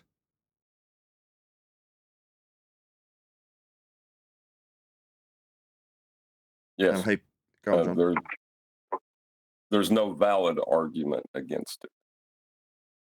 Like anything that you go down, and we've been down them all that I know of, you first have to accept it's flat and then argue a point to try to deny your original acceptance, which is just you're chasing your own tail after that.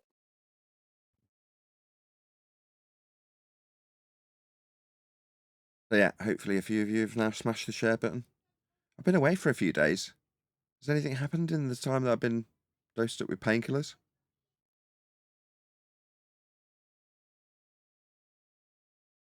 I thought Neil was going to fill us in on that, but Neil has decided not to speak.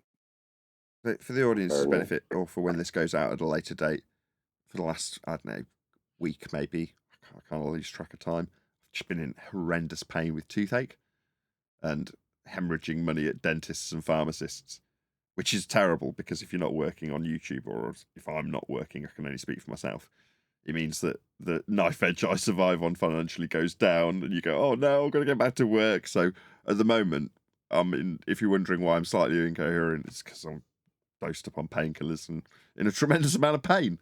But the show must go on, otherwise the mortgage doesn't get paid. So in a way, if you see me as being a bit less passionate about the subject today, that's why. My passion will never actually wane no matter how much pain I'm in, really. I am deeply passionate about the subject. And partially the reason I wanted to go live today was because when I got up, I bunged on 24/7 Discord, or Flat Earth 24/7, and I just heard people arguing about how the ball doesn't work to prove a flat Earth, and it just riled me. You just think, oh, why am I alive talking about exactly this, talking to the masses that we're censored from about how Earth is actually functionally dealt with, rather than how it's not a ball, when the ball aspect of our belief system that we used to have, us as flat earthers that is, has no practical use. There's no practical use for being on a ball. You can describe it after the fact. That's after the measuring it flat fact, in terms of your being in hell and moving around suns and things.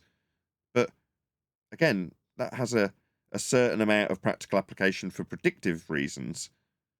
But when you actually boil down what you're calling predictions, they're not. They're just better estimations of where the stars will line up in given positions and matching them with our calendar.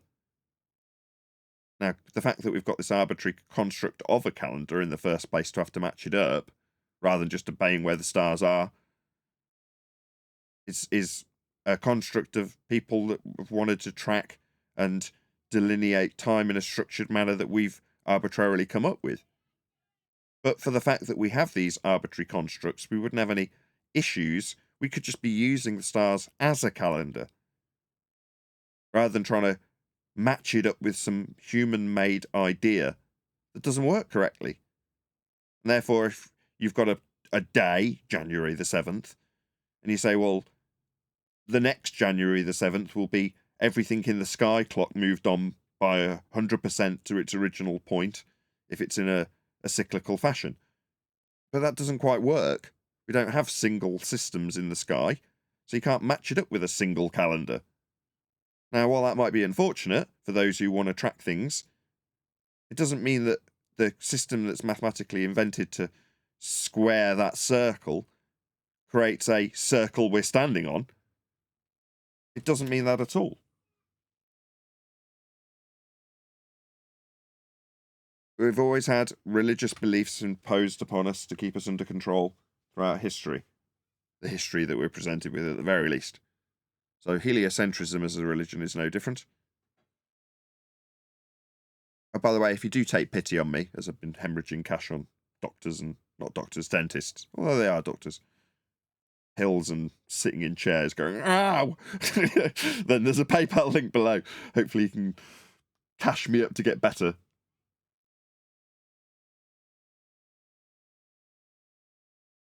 There are people who will take pity on me, bloody hope so anyway. It does sting when you lose money on YouTube revenue just from not being live every single day. Shouldn't be that tight a knife rope, or whatever the analogy is, that type of tight rope, financially speaking. But that said, in years gone by, people have always backed me up and supported me financially when things like this happen. And I know why I'm getting ill from things. It's because I'm run down. I keep saying, yeah, I can burn the candle at both ends and control it. You're like, yeah, you can, until you get sick. And then, no, you just can't do this much stuff.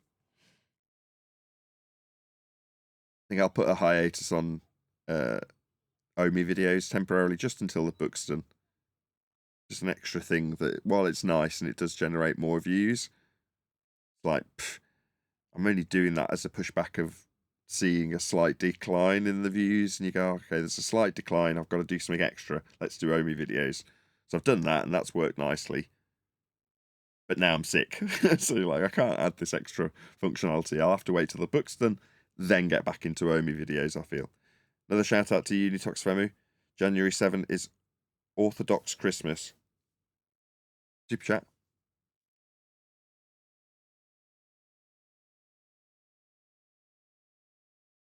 Yeah, the heliocentric model is merely there as a better way of predicting when certain stars will be in alignment, so they match historic events. That's it. Well, when they don't match, you start to alter the systems that you've created to better predict when they'll be in certain positions. And when certain motions don't match other motions, because they're on a separate path, you try and square that circle. You try and figure out why, and create a single unified system that says, this is my comparative clock on the ground that matches the sky. You're like, well, so far not so good.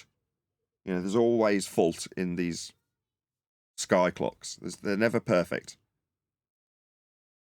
The best we've got so far, if you just boil it down to what it is heliocentrism. Now, it's a shame that the best we've got in terms of tracking where the stars will be in certain positions has turned into a bleeding worldview where we're standing on/in a globe created from measurements of a flat plane. It's a weird time to live.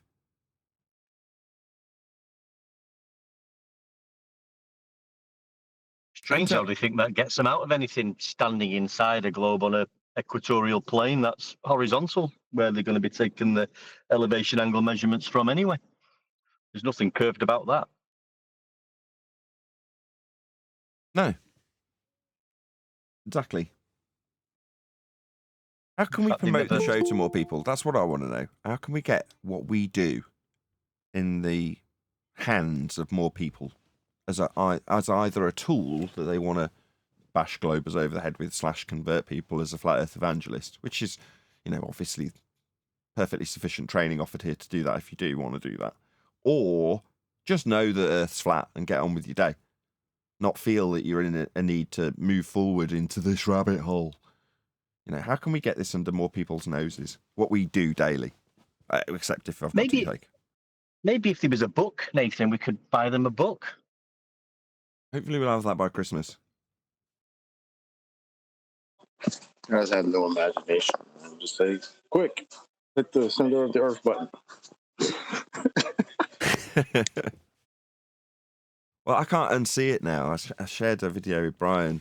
I can't remember what it was.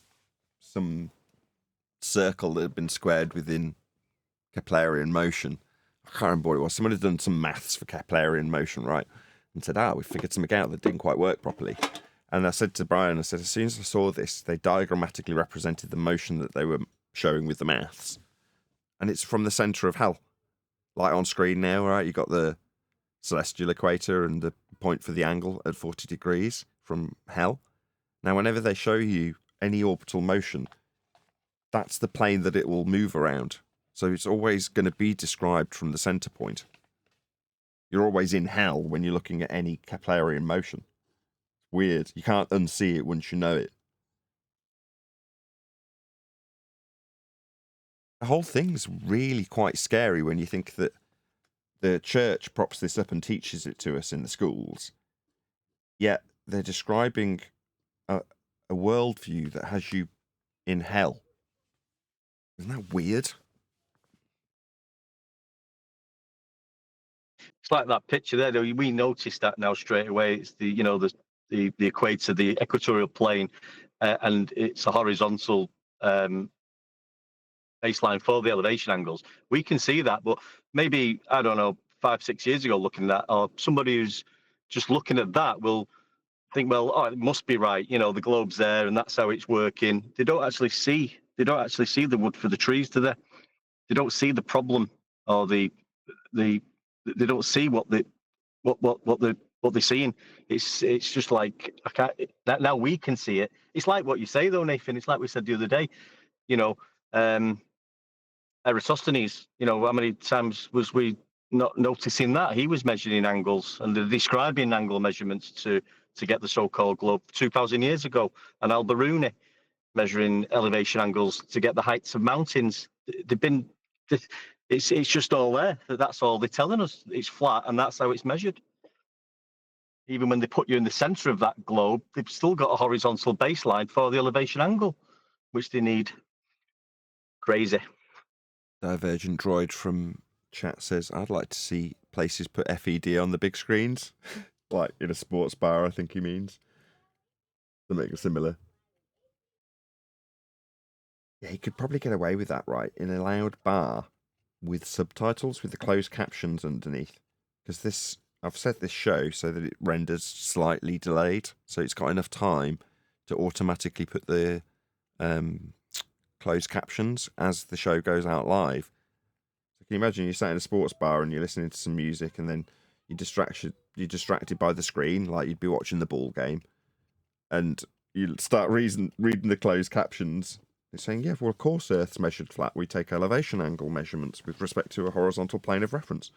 That's how the globe was created. You read that while you're sat in a bar. You'd be like, what?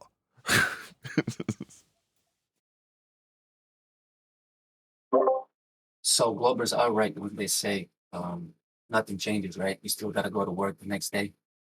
They're right, because we still experience the Earth the way we experience it. We still measure it flat, right? Yeah, I think we should lean into that. People are scared of change. If people's, the ones that are indifferent when you say, yeah, Earth's flat, and they go like, yeah, so what? What changes? Still got to go to work tomorrow. If you could turn around and say, nothing changes, it's measured flat, always was, always will be, that's how it's functioned forever, then suddenly they don't have to think about, well, I've got to now get into this conspiracy rabbit hole. No, you don't have to get into anything. Nothing changes. It always was flat, but now you know it. Now when you use a map next, or when you travel anywhere or fly anywhere or go on a boat or build something, you'll recognise the flat earth that's beneath your feet that you're referencing. Because that's how it is functionally working, present tense. Now, it always was and always will be flat. So yeah, what difference does it make? Well, not a lot. What changes is they don't have a blind belief anymore about the things that make no sense, and you have a clear understanding of how things function in reality and how the Earth is measured. That's the only thing that changes. Well, yeah, exactly. All that may change is their adherence to their belief in the world being a globe? Well, you had a belief in it being a globe. Well, that belief came from those measurements also, but you can now, what will change? Maybe your belief in religious stuff that you didn't know you were believing in until I told you that Earth was measured flat. We've seen it on the Omi TV, Nathan.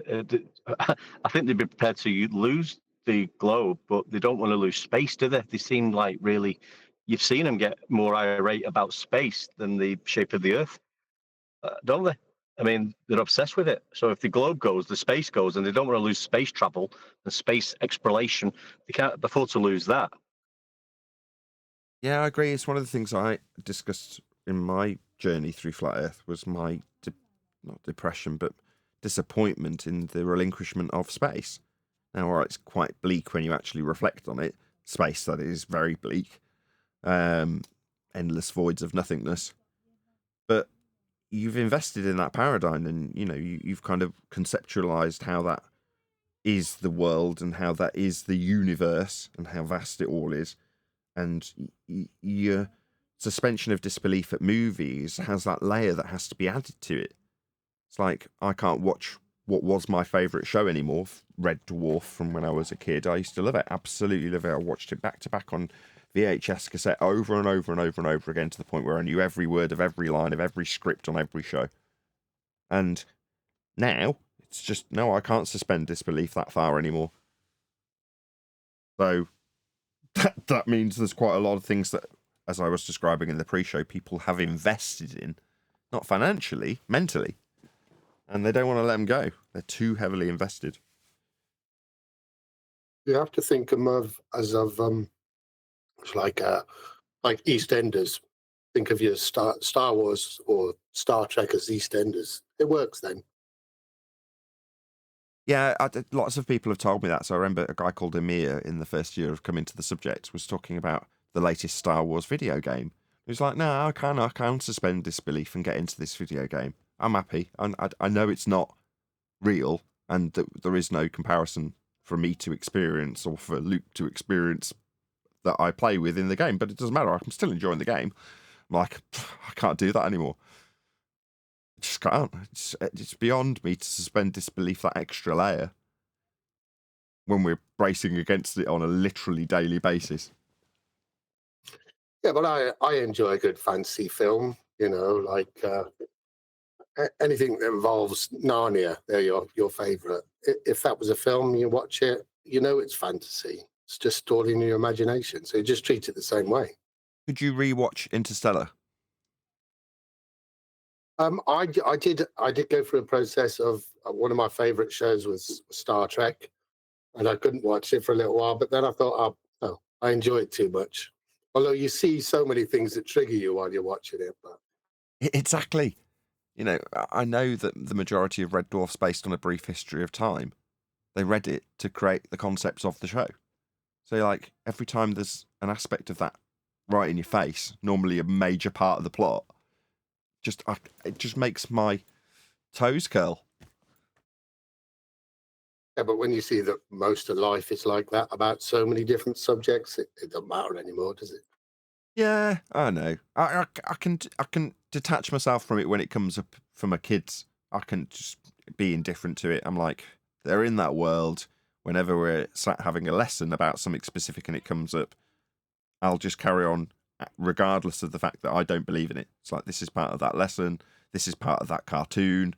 So I don't sit here all day going, that's not true. That's not true. Because I'd drive them nuts. So, like, yeah, they're entirely saturated with globe Earth information. Now, that's apparent to me. I can talk about it now with you and an audience. But once it becomes apparent to you, you realise how saturated we were, past tense, with globe Earth information. Not information, sorry. Like visualizations and representations. We're just completely saturated. They're everywhere, always. Maybe, like when you go to YouTube and it says you do flat Earth and it comes up, this is an archaic concept, blah, blah, blah, and there's like a warning. Maybe they should have that on all other programs. This is a fantasy concept, and we must warn you that it's not necessarily based on reality. Maybe in 100 years that will be the case. Old literature will come with a warning. This was written from a heliocentric point of view. No, don't. Don't just put it down. There's still useful stuff in there. Dave Lister's still funny. Yeah, precisely. But I do get more of a comedy value from it now. Like even EastEnders, it's comedy to me. I didn't know. Do you still watch TV then? Obviously.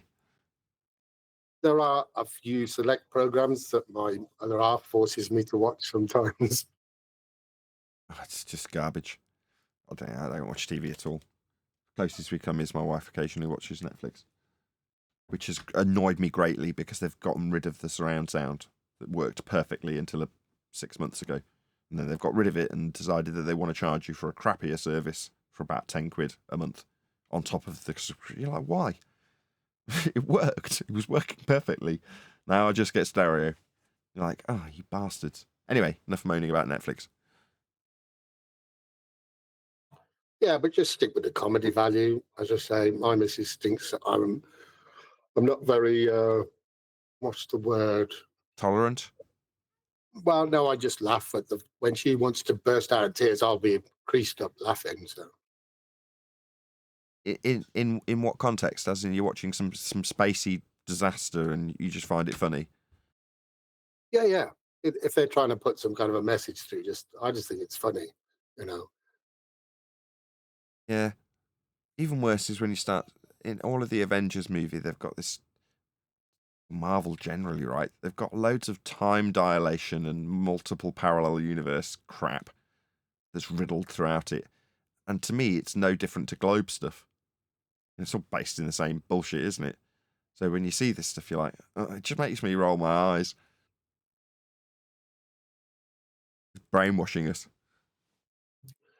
Yeah, but What's so painful about taking away space? What's painful about taking it away? Because that's the world that you lived in. Vast world that you lived in. Oh, just the size? The allegory of the cave, innit? Oh yeah, that's what I'm gonna definitely miss. What's purported to me to be the harshest environment I could ever imagine, that I'll never visit. But yeah, I'm supposed to miss that. It can miss me with that. What is it? The possibilities of other life forms? Really? Yeah, contextually, there's a lot of potential. Yeah. See how the heliocentric ball-tard dovetails with evolution? Evolution is right at its base. Yep. Almost like it was planned that way. It's all part of the same stem of religious rhetoric, right? Evolution's a follow-on from heliocentrism when it's put as a worldview, as opposed to just a better predictive method for knowing when the stars are going to be in certain places. I don't know about predictive methods. I can't think of a better word. For that. Logical. Take it?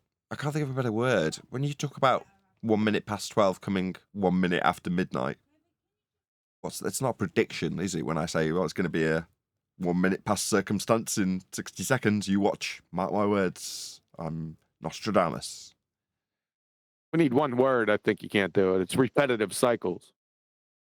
Yeah, it's witnessing and describing repetitive cycles. Yeah, that's all heliocentrism is. A better methodology for describing repetitive cycles, but it's trying to unify them into a single system. And they're not.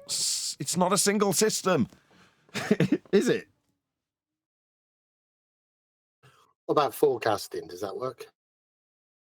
Nah. No. Forecasting is like with weather when it's got an element of unpredictability. There's no pattern to it. There's thousands of elements of unpredictability.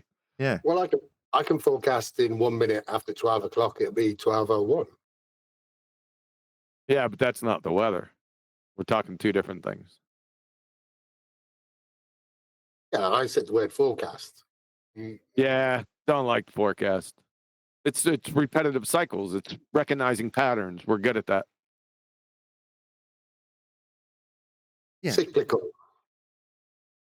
Yeah.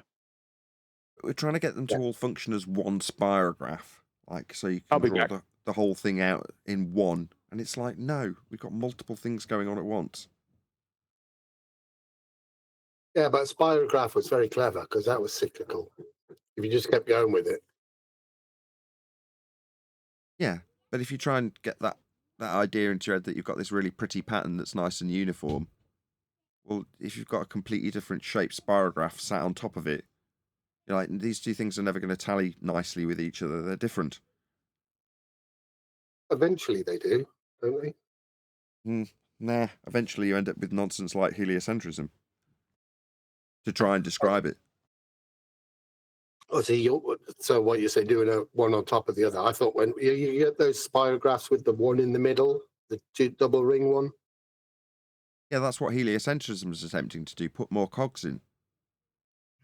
Yeah, but even the rotation of the stars is like that, where there's different cycles, isn't there? There's the 18-year cycle, there's other cycles. But that infers that all of these mechanics are linked together and have a bearing on each other. Well, that isn't necessarily the case, is it? They're working in different ways. The sun, the moon, the stars, epicycles as they were described, or retrograde motion as it's now described. The attempts to describe these things have resulted in heliocentrism. But that's an attempt to try and turn the whole system into one big spirograph with lots more cogs in it to try and explain these cogs and how they function. It's like, no, well, if you've got a completely different, totally different manufacturer of spirograph, the cogs don't even work. One's plastic and one's wood. You know, these two systems are independent of one another, but they want one system to match up with the calendar. Right, okay, yeah, see where you're going. Yeah. I mean, maybe we can track the patterns. I'm sure we can. I'm sure that's within our capabilities. But it's not as simple as creating a unified... And they want that. They want a one system to describe it all. Oh, we do, because we use that concept called time, don't we? Time, days, months, years, millennia, centuries. Yeah, and which is that reference to? Just the sun? Well, no, that's where the problems begin, isn't it? You try and divide up that into a pattern, and yeah, or you can do that on its own, alone, independent of other things. But when you try and tie it to all the other things, you end up with you on a ball in hell, moving around an asymptotically flat plane in an elliptical motion with scales from men that have invented that. You end up all sorts of la la land. That's the imagination for you. It's cool. Yeah, it is definitely the imagination. You know, they had to think outside of the box to come up with that. Now we're under the misapprehension we're standing on that out of the box thinking. I've often thought about that, the way we seem to demand that we have answers for everything, or we've got to explain something some way or other. Otherwise, we feel inferior. And we feel especially inferior if we think we've got an explanation from it and then it's not right. We'll brace against that in a heartbeat. And that's just being triggered because what Prideful. you believe. Back to the heavy investment, it's pride. Well, people get triggered, but the whole idea of what I've said before about spells, it doesn't have to be rhyme nor reason to why they believe something. They just do.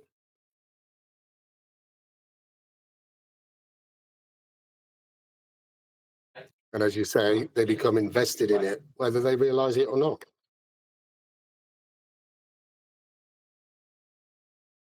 Yeah.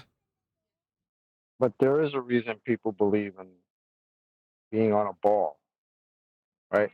You were indoctrinated with that. Because if you weren't, no one would believe that. I would say you were enchanted by that, or chanted at to believe it. Repetitive nature of chanting over and over again is what puts ideas in people's heads. Yeah, you got to put the light absolutely everywhere, constantly, always, so it's repeated in your mind's eye all the time. Pictures of the globe, pictures of space, space stories, space movies, space books, space comics, space characters, space wars, Yeah. threats from space, comets, former disasters in history that have been caused by space. So many layers. And it's all space related, isn't it? Space. Which is why it's so hard to give up on, because if you believe in one element, one of those layers, then you can't lose the main subject, can you?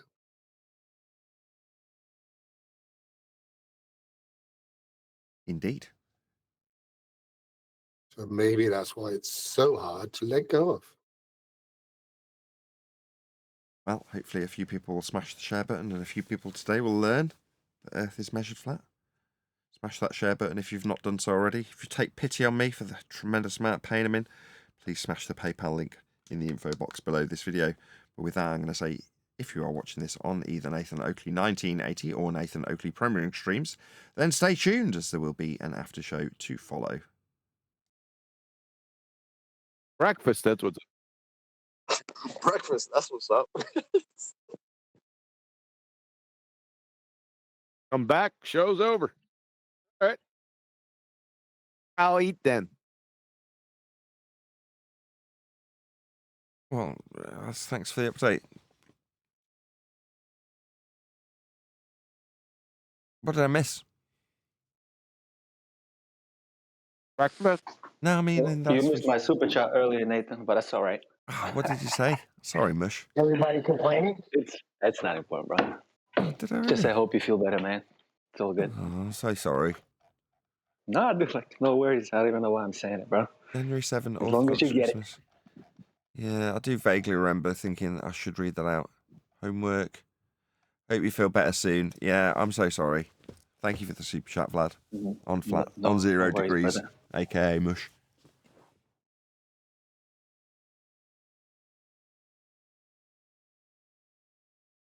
No book today? Where's that? Is Adam around? I don't know where Adam is. We'll do it later. Doesn't involve me doing it. Generally speaking, I don't say anything. I'm just sat listening. Right. Adding Right. 2 or 3 That's words what I here and there. figured. It's probably the Yep, most. that's what I figured. Well, it's probably That's the. why holy fucking shit. I'm saying yes. Go ahead, finish your thought in with 6 breaks, and I'll finish my breakfast. Sorry, I'm just a bit frazzled. Yes, I think that'd be a good idea and the most sensible use of time. So I'll have a very short after show, and I'll leave Adam a message to drop me a line when he's next available, and we'll start then.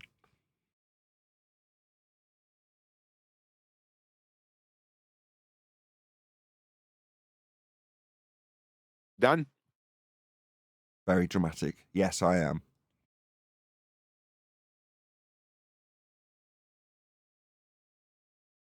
Well, I don't think Adam is up to speed with our plan. I'll drop him a message and see what he's about. He's been talking to me about toothache all day, so I think he'll reply.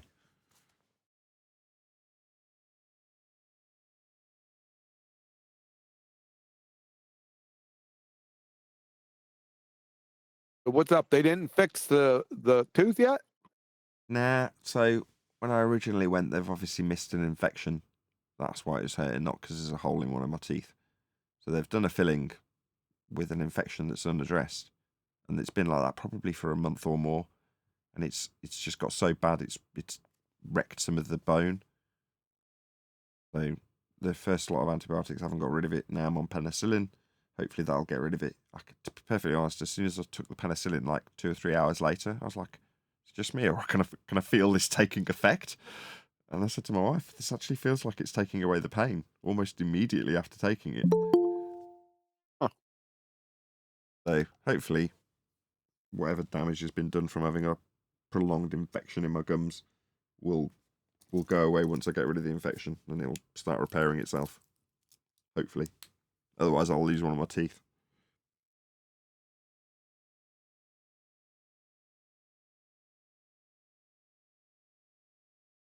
It wasn't even the tooth that had a hole in it. It's like the one next to it that's perfectly fine. Huh. Anyway.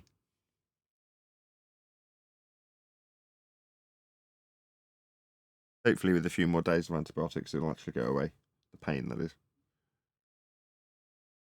Nathan, you Outstanding. need to take mega doses of vitamin C. You- You've developed scurvy in your teeth. So more vitamin C. Yeah, there have been people who've taken like 25 grams a day for toothache, and it's worked. Well, that's a good tip.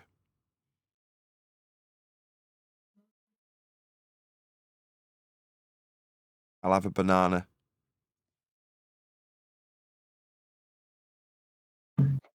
It's because you came from being a monkey. That's why you need a banana. Yeah, I'd agree with that. Yeah. Just out of interest, your controller's ready for you. Oh, brilliant. But I've been trying to pop it up, but I've not had it. This computer stopped crashing. It had a couple of game updates or whatever, the NVIDIA driver updates, and then it just stopped crashing. So I turned on crash debugging. So every time it was crashing, it was sending them a report. And then after a couple of updates, it stopped doing it. So happy days. So it's not actually a problem anymore. Oh well. Well, I'll try and pop this controller up if I get 5 minutes. Being as you're an invalid now because of your tooth. Yeah, I am. Yeah, please bring it to me. There's no rush. I've got one, so don't put yourself out. Well, I don't know why. You got 2 dentists within 5 minutes walking distance of you. Yeah, so obviously my dentist is in the middle of town. I tried both of them. Neither of them wanted to take me on, or the kids, or the wife. So, like you say, there is literally a spitting distance as a dentist. I'm like, that's handy. And they're like, no, not taking anybody on. I'm like, you've not even opened your doors yet. You've just built this building. No, not taking on patients.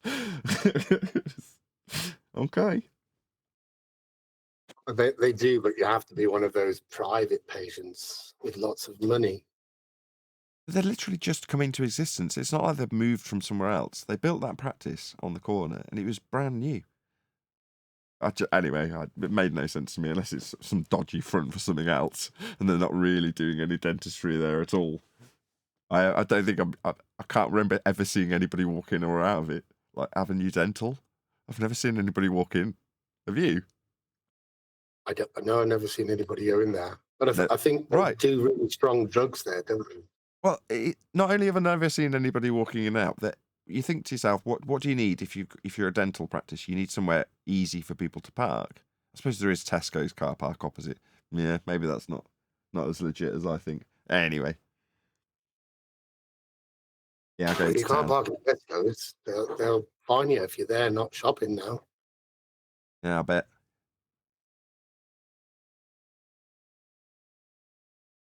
I'd tell them to park at your house, but there's never space there either. No time to park there. They get a fine here too if you're not a resident. It's the world coming to double yellow lines everywhere or restricted parking. Yeah, it's restricted parking here everywhere and signs up everywhere to tell people don't park here. People are very fussy about it, and I don't blame them. We should ban all cars. No, definitely not. My car's going into the garage on Wednesday. One of the headlights is all clouded over, and the leveling is broken, and one of the lights periodically doesn't work because the igniter is broken, and they will not replace it unless you replace the entire assembly, which is £1,500 a light from Audi. And the other one's got 2 smashed lights in it. It's a newer light that we bought secondhand, and it's got 2 smashed lights in it, even though it's clear. So as you're driving, you've either got no lights or one light that might come on 50% of the time. So I'm like, I sod this. So we just bought 2 complete units, like matched pair, in a slightly different colour. They've got to be fitted on Wednesday so we can actually see. Because I think going into winter, it's probably a good idea to have light. Yeah. And therefore, the Earth is a globe. And therefore, it's a globe. Yeah.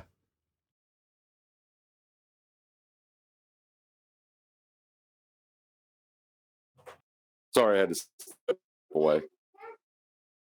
How's the show going? It's going wonderful. Thanks. Thanks for asking. Gonna be a short show. Hey, everybody. Hello, is that Brian? Yeah, it is, yeah. Started watching this Irish TikToker because he makes me laugh. I'll share his videos with you. He just describes what it is to be Irish. So I hope he's not one of these generic types. Well, I think he's very funny. I'll give you an example. So he's like, normal people will say goodbye when they want to leave a group.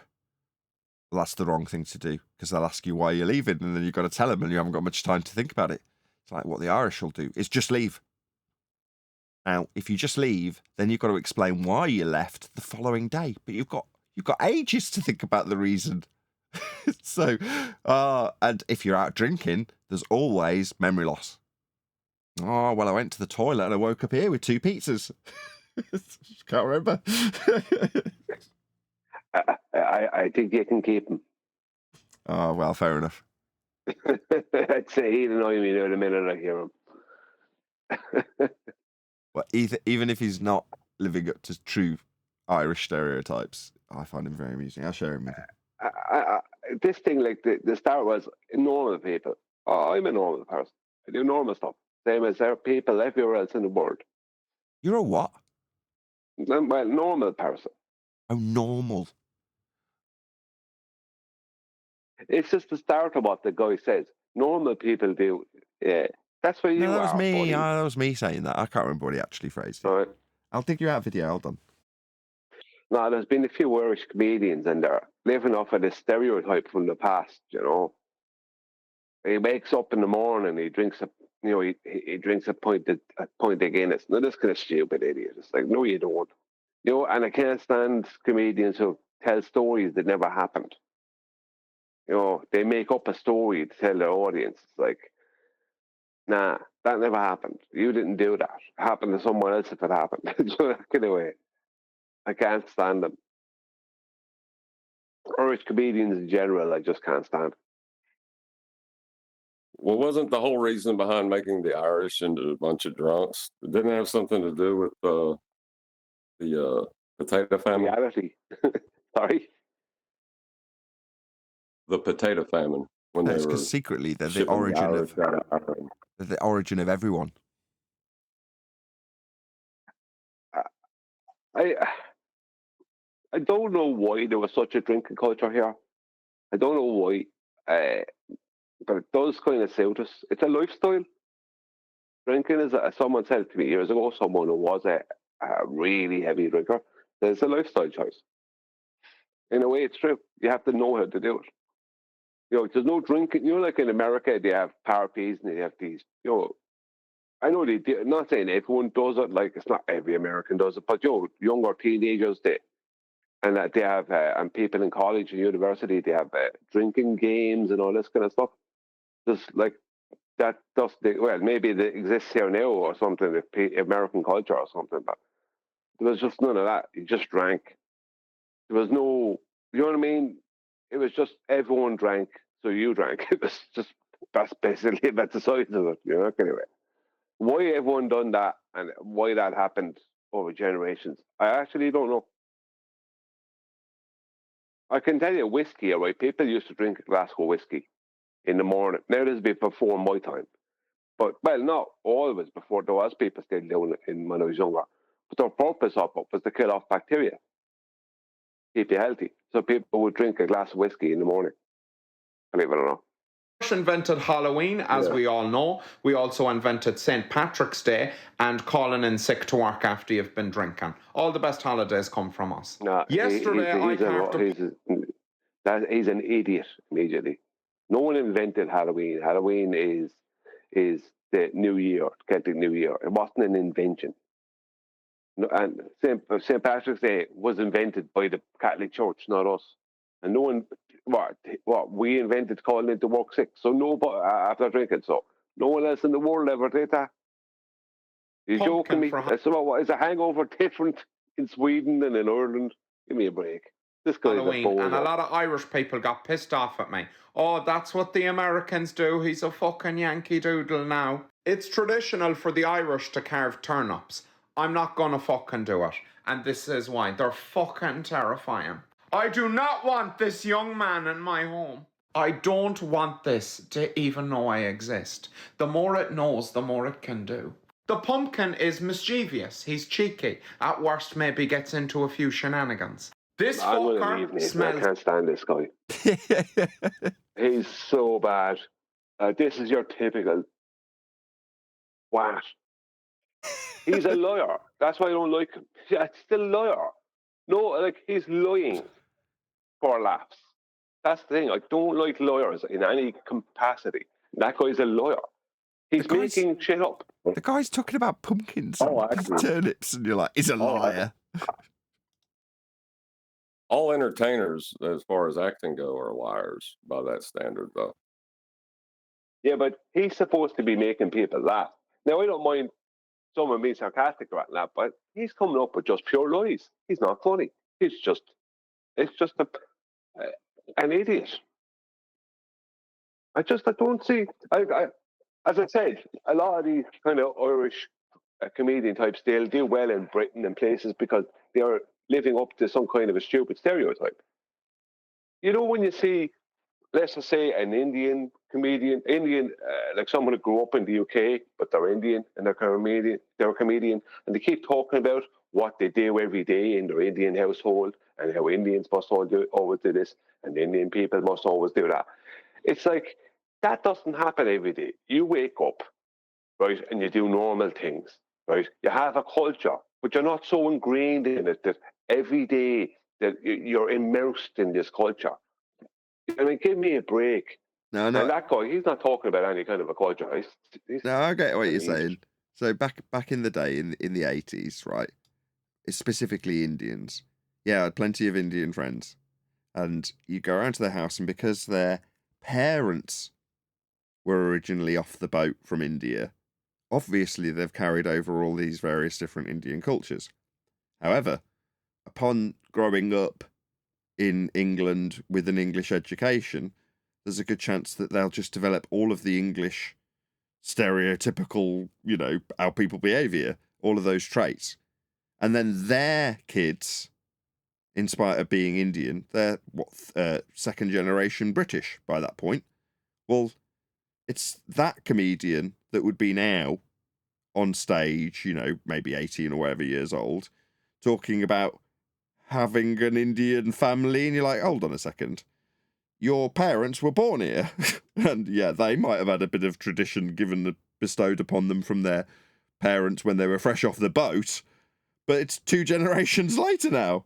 What are you trying to appeal to?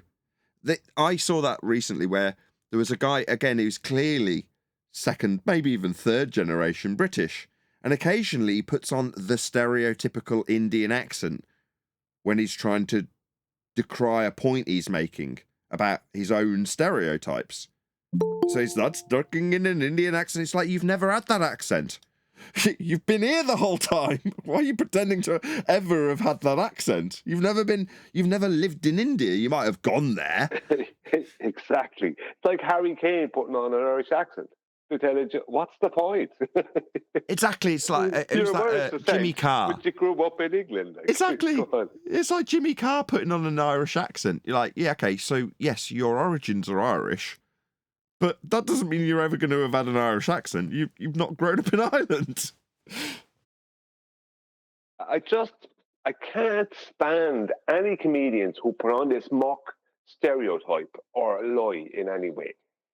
Like, that guy you just played there has literally zero connection to me in any way, shape, or form. Like, and I tell him that. But it's boring. If you don't turn things into stereotypes, if you compare what we do, aside from the fact that you've got a different view out your window to me, we're in the same society, under the same control structures, doing the same things, eating the same food, crapping the same crap. How much different can we be? Well, John is from Tennessee, so does he wake up in the morning and shoot a gun and say something racist and then do something really stupid? You know what I mean? Then drink a beer. Usually. What's wrong with that? Yeah, well, I walked into that one. But where's your example in this blatant stereotype?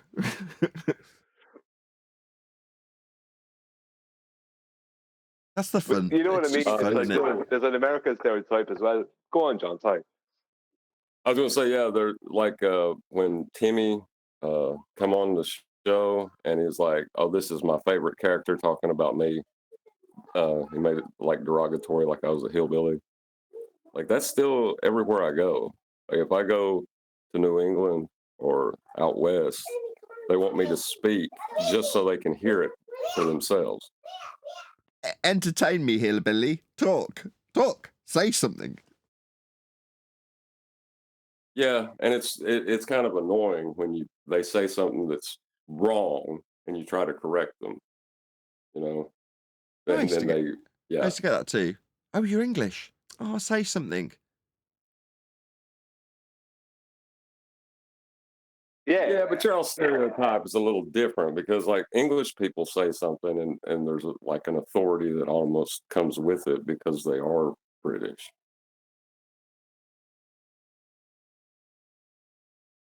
That's a boss of me. Well, that's because it gets you into girls' pants with an Irish accent.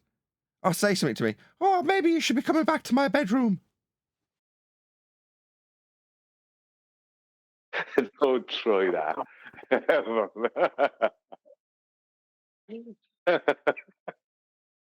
not going to get you into that bedroom. That's going to get you into a jail cell.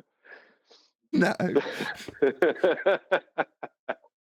Adam, you and Adam just can't do an Irish accent. The only person I've ever come across that can do an Irish accent that wasn't Irish was Brad Pitt. When he did it for that movie, and he did it the traveller accent for the movie Snatch. He got that down pat. That was Pikey. Yeah, he was doing Pikey. Yeah, that was good. Yeah, but it's I Irish. understood him. I don't know what the big deal. I know I got like family members that talk like that just without the twang, you know. Yeah, it's just a way of speaking, but he got it. He did the accent. I don't know if I can't think of anyone else that I've ever heard been able to do the accent at any time during my life. But he's doing a proper common accent though. He's really hamming up how like common Irish accent, isn't it? Like so, any accent can have somebody who is lazy with the pronunciation of certain words, and that he's doing both. He's got an Irish accent and he's being really lazy, so he sounds like a really common, what we'd call a chavvy Irishman, right? Well, he's doing the traveller accent, which is a little bit different, but he did that. Like that's maybe it's easier to do that accent than the normal Irish accent. I'd say it is, but it is common. Yeah, it is common, but you have to. That is the accent, like how could you do? Like, there's no point in pretending you're from Dublin and trying to put on the normal, stereotypical Irish accent that someone like you would do, Nathan. Because that's the Lucky Charms accent. Listen, that's the problem. You put on the Lucky Charms accent, and that's all very well. But then you try and talk normal. You have to then talk about, you have to be more like talking about rainbow, goal at the end of the rainbow, and all this kind of stuff. You can't be putting on that accent and trying to have a normal conversation. You just feel like a lunatic. I couldn't understand a single word he said. In that movie. In the movie.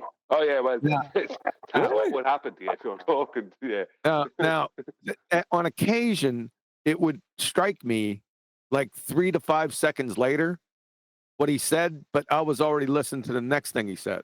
You know what I'm saying? Yeah, because he actually. Go on, Nathan. Well, I was going to say that would be true for. There's a fair few things in there that even if you were from the same area that he was from, if it was real, that he's just speaking so slurred and disjointed that it's not designed to be audible, even if you do understand him. Even then, if you had the best grip on what he's saying, you'd still only understand 70% of it. You know what I mean? Right. Yep. Well, the part of that was because he actually went and lived with a traveling family here and learned a bit about him. Part of it was, when they're talking to you, right? they're asking you a question and telling you something. And as you're taking that in, they're asking you another question, right? So you never get to answer that because they're bamboozling you with questions. But you're trying to figure out what they're saying if they have a really heavy accent. Right now, I wouldn't be too bad because I've been, I know the story. But they'll still, it's not the accent. They can still ask you question after question and be saying things to you that you can't get a grip on anything that's being said. Do you know what I mean? It's this kind of thing. You can't get a grip on anything that's being said. Right. If they're trying to bamboozle you, it's a thing they can do. I've come across other people from other places like the Middle East try it, and they just cannot do it anywhere near as good. Travelers can do it the best. They can just bamboozle you with stuff, with sentence fragments and questions. Do you know what I mean? So you're not sure what's being said, but you're trying to answer a question, and you don't even know why you're answering it. And while you've been answering it, halfway through answering it, you're being asked a different question. And all the time while you're doing all that, someone's trying to rob something out your back garden. This kind of thing, I don't think it's fair. I think he did an excellent job with the accent, and I could understand him. I don't know what y'all are talking about. We get exposed to it regularly. That's probably why I can understand what he said in Snatch just about, because we have travelling fairgrounds that come round, and they're all run with people with that accent. Well, there's an older generation here where I live that don't speak too much different from that, except they don't have the back end accent. The just I can hear it. I don't know. Well, the thing about it is that if you're talking about on the trailer parks, there's a lot of Irish travellers that have immigrated over. I think I remember seeing a program on it to the US, and started living in trailer parks and stuff. So there could be some that might be that there, That might be it, because we have a lot of Irish ancestry in this area. Like when people have families, they just kind of blossom out from there. So there's quite a bit of Irish. There's a German community that was here, but everybody's kind of integrated into a hodgepodge now. Well, I know of different people, and they weren't travellers, but there were different people who did go over with travelling families. And I know people who were travellers, or are travellers, let's say, who did go over to the US and work there, laying tarmac at them. So, I mean, they have family over there and stuff, some of these families. So, yeah, it made me nostalgic, that movie, here, because you don't hear accents like that anymore, really, in the younger generations. And when you go places, it's almost being like the television is reprogramming people on how to speak. oh, listen, there's a part of Dublin, right? An upmarket part of Dublin. I think it's Dublin 4, right? I think it is. Or it's in. I think it's South Dublin. I just know by names, but I know South Dublin. And literally, if you were there and you were speaking to the young people, this is not just now. This will go back some time back even. You would think that you're in California. I swear to God, they speak like they're in California. They don't have a Dublin accent. I have to complain about the serious lack of diversity on this panel with this Irish guy and this redneck and these Brits and this black guy. We need more diversity, please. Thanks. Yeah. Was John saying that rednecks are Irish? Saying some rednecks were Irish, yes. But actually, a good significant part of the unionization of the coal mines, that was done by the Irish. So yeah, the idea of the redneck comes from the Irish. Well, it actually comes from Scots Irish. A lot of redneck. There is Irish too, but the Scots Irish. Scots Irish are a little bit different. They're more like from the north. They're more like the Unionists from the north. There's a particular group of people who are notoriously difficult to deal with through history. I saw what's the man's name? Sowell. Is it Thomas Sowell, the historian in America, doing a thing about it? Where through history, they're notoriously difficult to deal with. This just particular group of people. They would be up in the Appalachian Mountains, in the deep south, places like that. You know, that type of and they get their own place, and then they just don't work with outsiders very well. This kind of thing. That boy sure does have a pretty mouth. Yeah, that is exactly it. Yeah, There's no Thomas. What's the? You know who Thomas Sowell is? If I come across it again, I'll send it to you. It's this whole thing about the Scots Irish. They're not actually Irish. They're a slightly different group, but they're everywhere. They're like a big influence, or a big. They were one of the real rednecks in the US or whatever. Now, the Irish were too. The Irish lived in the Appalachian Mountains and they lived in the deep south and stuff. But the Scots-Irish are a particular different breed. They're not exactly Irish. They're Irish. They're Celtic, I think, but they're not Irish. I don't know the full deal with them. But they're everywhere they've ever gone. They've been difficult. No matter where they go, they're difficult to deal with.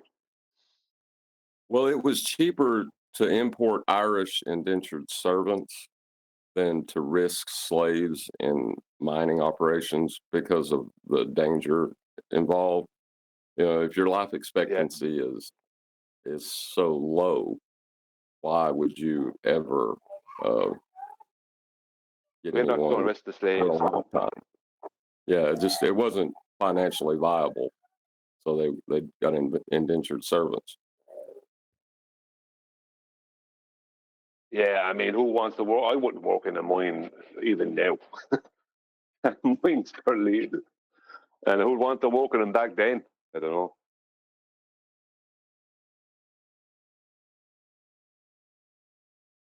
My grandfather did. Dad did. Dangerous work. Yeah. It's not the toughness of the work, it's the danger. Well, the danger is part of the work. It's just the danger element. My dad actually joined the military to get away from the coal mines. Yeah, but he's right. He did the right thing.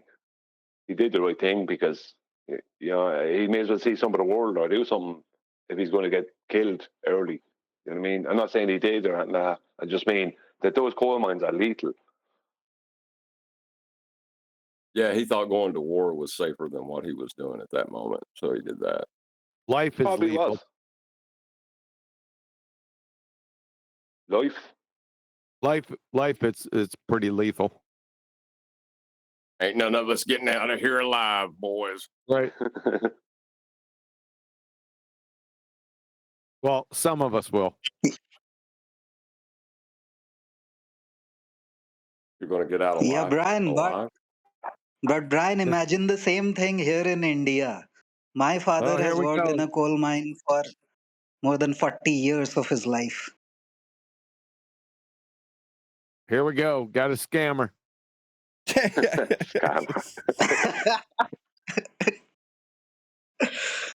Those are Yeah, legitimate we call scam. centers. Yeah, the Indians scam Americans who they supposed to be rich and dumb.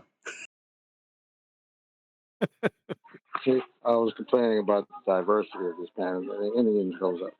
Look at this shit. Hey, Chocolate, you forgot us Eastern Europeans, bro. There's quite a few of us in the panel.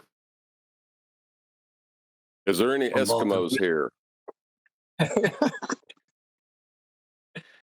But just going back to the movies, especially Irish accent and all that, just wanted to recommend one movie, Trespass Against Us. Brendan Gleeson is an Irish actor, like literally my favorite actor these days. And the movie mentions Flutter a couple of times, where Brendan Gleeson talks about Americans faking the moon landing and all that space stuff around the fire. And the kid asks about the Effie, and his dad tells him, I don't know, you got to climb the highest tree. So it actually mentions Effie a few times in the end also. It's like the closing line. They're on a tree, the dad is about to get her. Actually, I don't want to give it away, but just wanted to say that the name of the movie is Trespass Against Us. for anybody who wants to see a really good family drama. His proof of flat Earth was to climb a tree. No, it wasn't a proof. It was just the movie is not about flat Earth, but it mentions it at least like a couple of times, right? And I remember it being the closing line in the movie where again, I don't want to give the movie away what happens, so you should watch it. But again, movie's not about the flat Earth, but he mentions it a few times. But it's an awesome family drama for anybody who likes a good movie. There you go, Riley Criterion just posted it. I highly recommend this movie, guys. Trespass Against Us. Brandon Gleeson.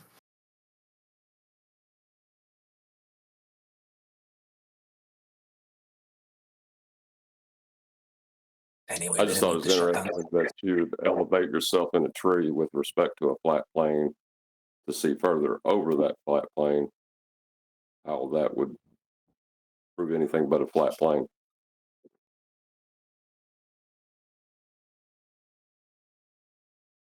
Brendan Gleeson's a good actor.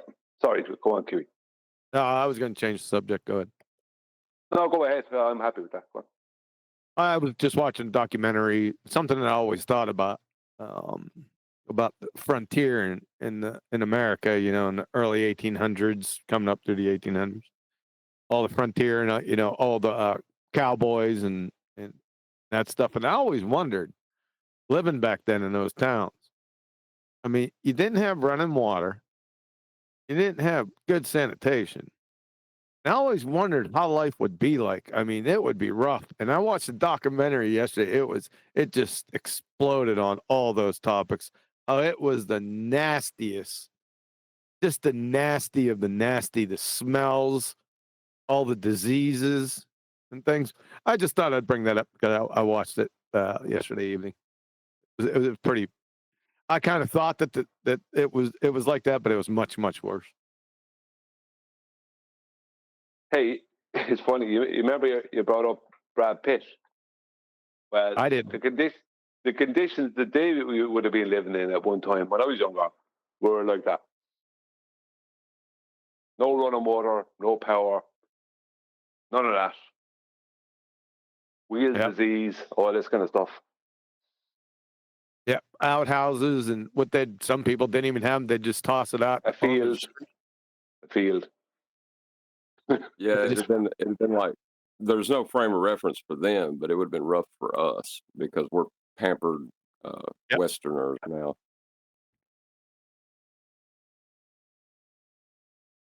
Just think how it would be. No toilet paper, no bidets. We had that discussion the other day.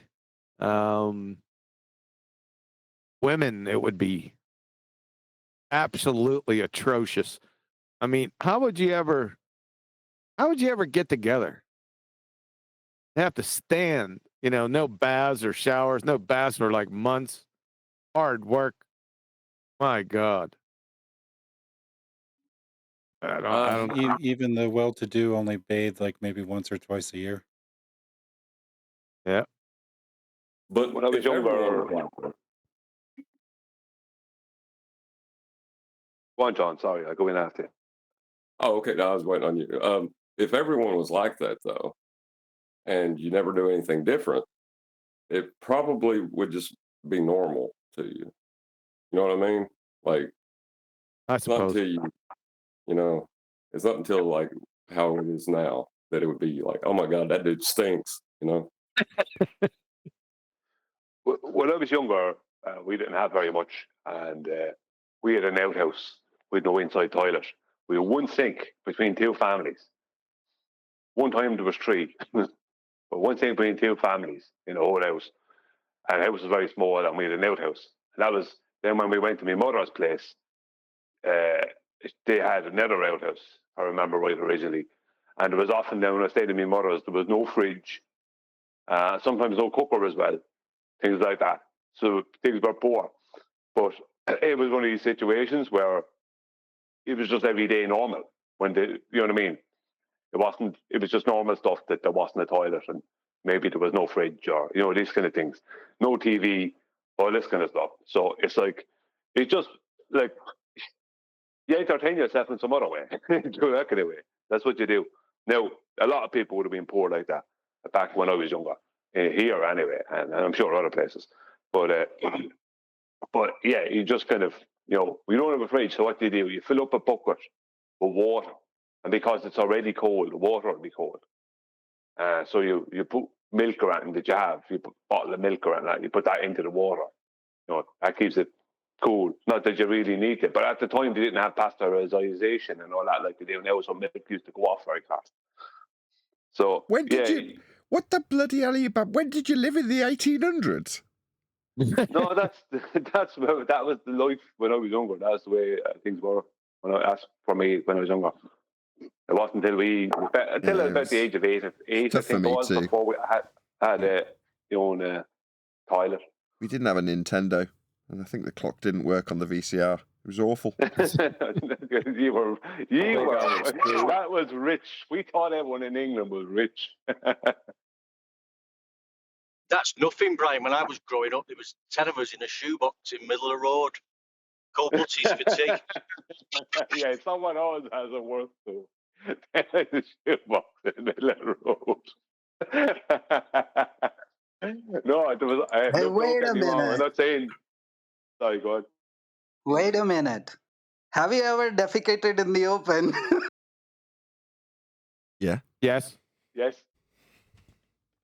All right, But so is that that weird? used to be pretty normal in my native place, my village. I have grown up in towns and cities of India, but whenever I used to visit my native village, there were no toilets. We used to go out, defecate in the open, and then wash it off in the pond. Reminds me of a joke I saw in Viz. It's got Little Red Riding Hood walking through the woods, and suddenly she sees the wolf, and she goes, "Oh, wolf, what big ears you've got!" And the wolf just looks at her. He goes, "Wolf, what big eyes you've got!" The wolf just stares back at her. He goes, "Wolf, what big..." And the wolf interrupts and goes, "Do you mind? I'm trying to take a shit here."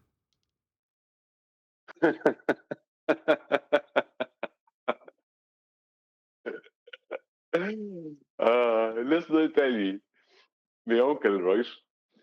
That When it was reminds just me about the him. bear and the rabbit in the forest. And the bear turns to the rabbit and says, "Do you have a problem with poo sticking to your fur?" And the rabbit says no. So the bear takes the rabbit and wipes his ass.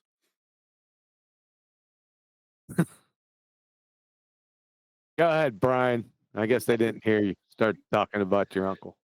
Yeah, my uncle, he was living on his own, and there was no toilet in the house. But the toilet that was there was broken, or the plumbing was broken.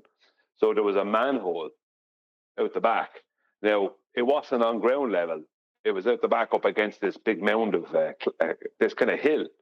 So they didn't put it on ground level. They concreted it up to about 3 foot high, and he built this little wooden thing that he could put on the manhole, and then he put a toilet seat on that.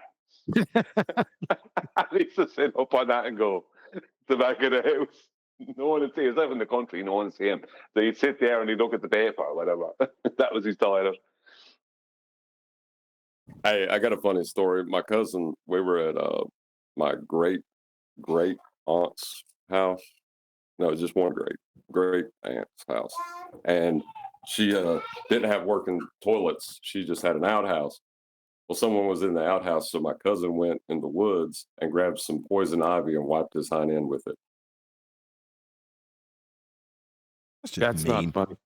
I was going to say, that's just mean.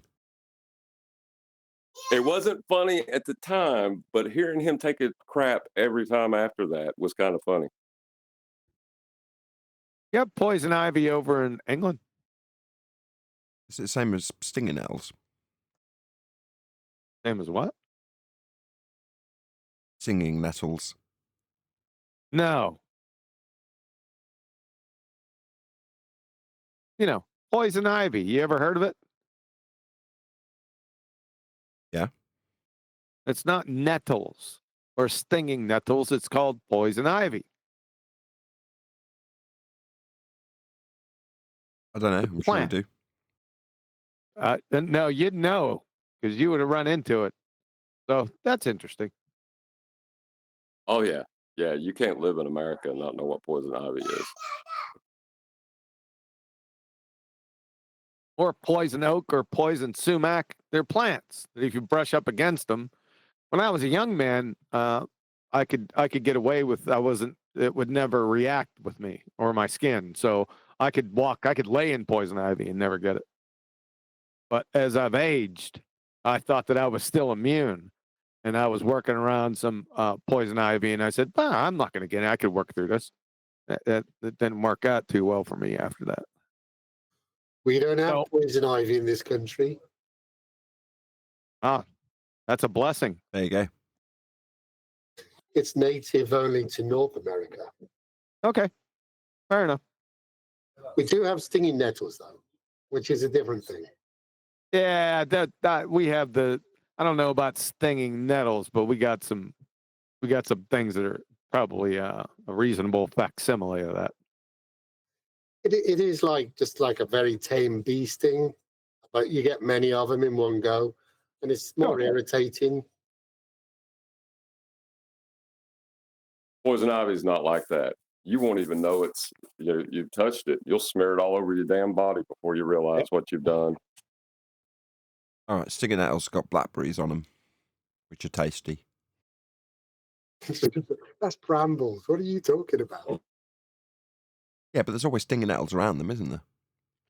Oh yeah, there's stinging nettles where the brambles are. Yeah, I'll give you that.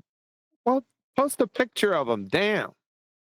So we can know what you're talking about. Stinging nettles are like just a leaf with what looks like really fine hairs on them, but they're not. They're millions of tiny little intravenous syringes, and when you brush past them, it puts about 1 million bee stings into you. Go ahead. Post a picture of it. Don't blackberry bushes have that on them? No. I'm saying where the blackberries are, the brambles with the blackberries on, right?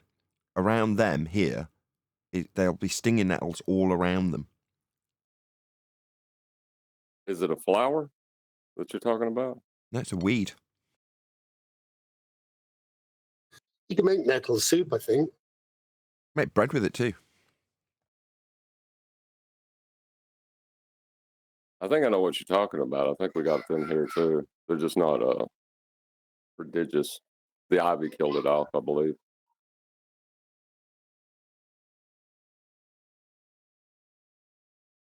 So no pictures or what? Let's get on. Just getting you one. Just getting you one. Hold on. Post in Master B. Will do. I've got one. It's a diagram of what they look like. So. A diagram? Yeah. No, a picture. They're so dangerous you can't photograph them in the wild, John. Holy shit. Is the link big enough? Here's poison ivy. You see how easy this was? That's poison ivy, the stuff in the middle. Okay. It's very inconspicuous, isn't it? Just looks like leaves. Yes. Yes, exactly. Yep. Leaves of 3, let it be. One way to remember poison ivy. I know where they put it. There's lots of it grow at the side of footpaths, especially when you've got shorts on.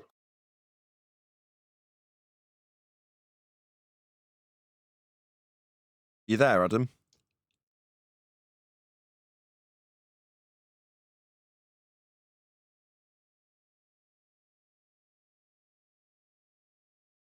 Clearly not. Then we got poison oak. This one's coming up right in between a little bush in my yard. There's the poison oak, and it looks exactly like that. It's coming right up through a little bush. I have a little island with a tree and some roses out in front. Coming right up through the middle of it. I seen it. I was looking at it, and I said, you know what? I'm not going to muck with that. I'm going to let winter take care of it. Welcome Yet to again, Botany Earth Debate. I didn't hear anything. Welcome to Botany Earth Debate. Yeah. Well, just so you know, the Leaves of Three Let It Be still sticks with the sumac. It's got the same problem. Oh, yeah. I was just going to look up sumac. They said it doesn't exist in Missouri, and it's all over the hillside by Walmart. Oh, closest Yeah, to me. they said that bears didn't exist in this area 10 years ago when I hit one with my car. But yeah, they're here. They admit it now.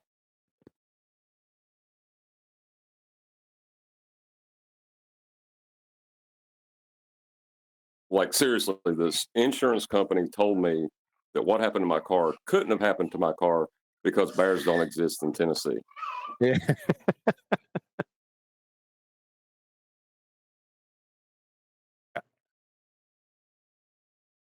What kind of bears? Black bear. Oh, wow. Really?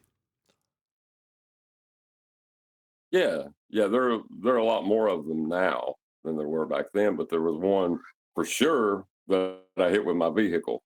You know what I mean? Better him than you. By that I mean they'll kill you.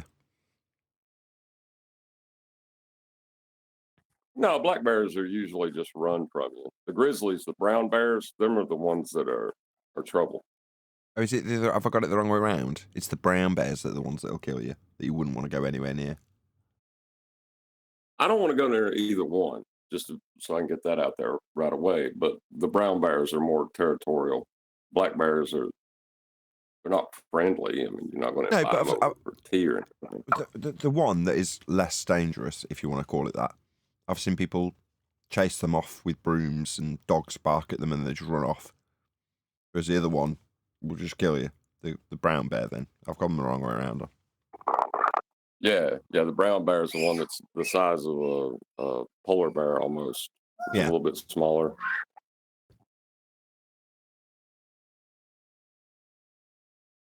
Is Adam back yet? Sorry, Nathan. Just want to see if Adam's back.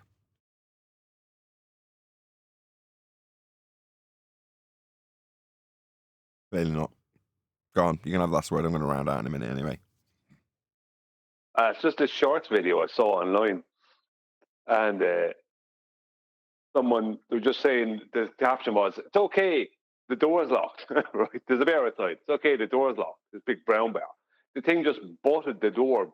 It's like as if it was pushing an open door gently. And the door just, the floor locking system, this kind of a door, just blew that out of it in a second. So it's like, it's okay, the door's locked. It's like, not if there's a grizzly bear, it's not. It's over for your door. And you.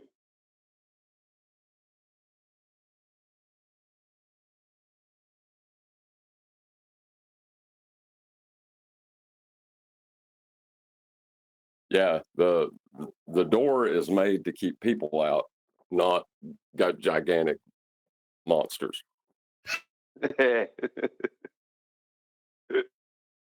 You guys see the color commentary, the Chevy color commentary in a tornado? Did you see that yet? No. It's friggin' hilarious. Chevy? What do you mean by Chevy? It was a Chevy truck. It got caught in a tornado.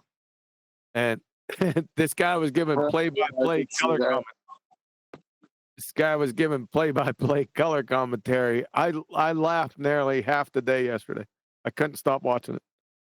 He's in his truck caught in the storm and giving comment. No, not him. Not him, but somebody is caught in a truck, and he's witnessing from about maybe 100 meters away. Here, I'll send. I posted it in Master B yesterday, but I did see that shit. Yes, I can't hear you. We'll watch that and then we'll round out. All right, good. There's some F words. Just FYI. Okay. Right, let's share it with you.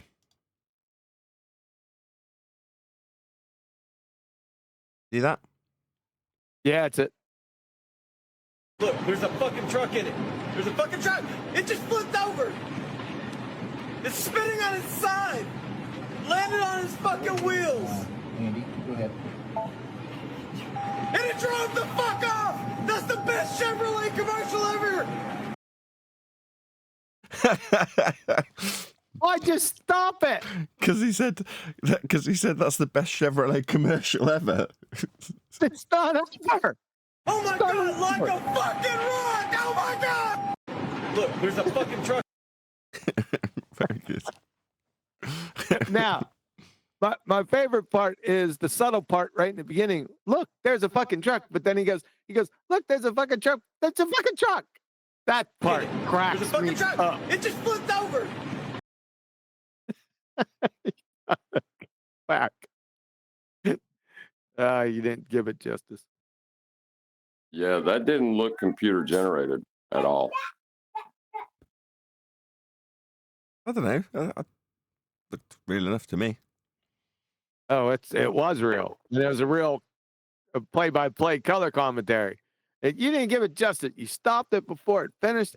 That's all right. I'll play it tomorrow on my show. Very important stuff that we're covering here. But with that, I'm going to say a huge, massive, enormous thank you to both Discord and G Plus Panels for making today's after show possible. And of course, a massive thank you to all of you for liking, commenting, sharing, subscribing. Hit me up on PayPal and Ko-Fi, taking pity on me, and all that good stuff. I've been Nathan Oakley, and I will see you all in the next video.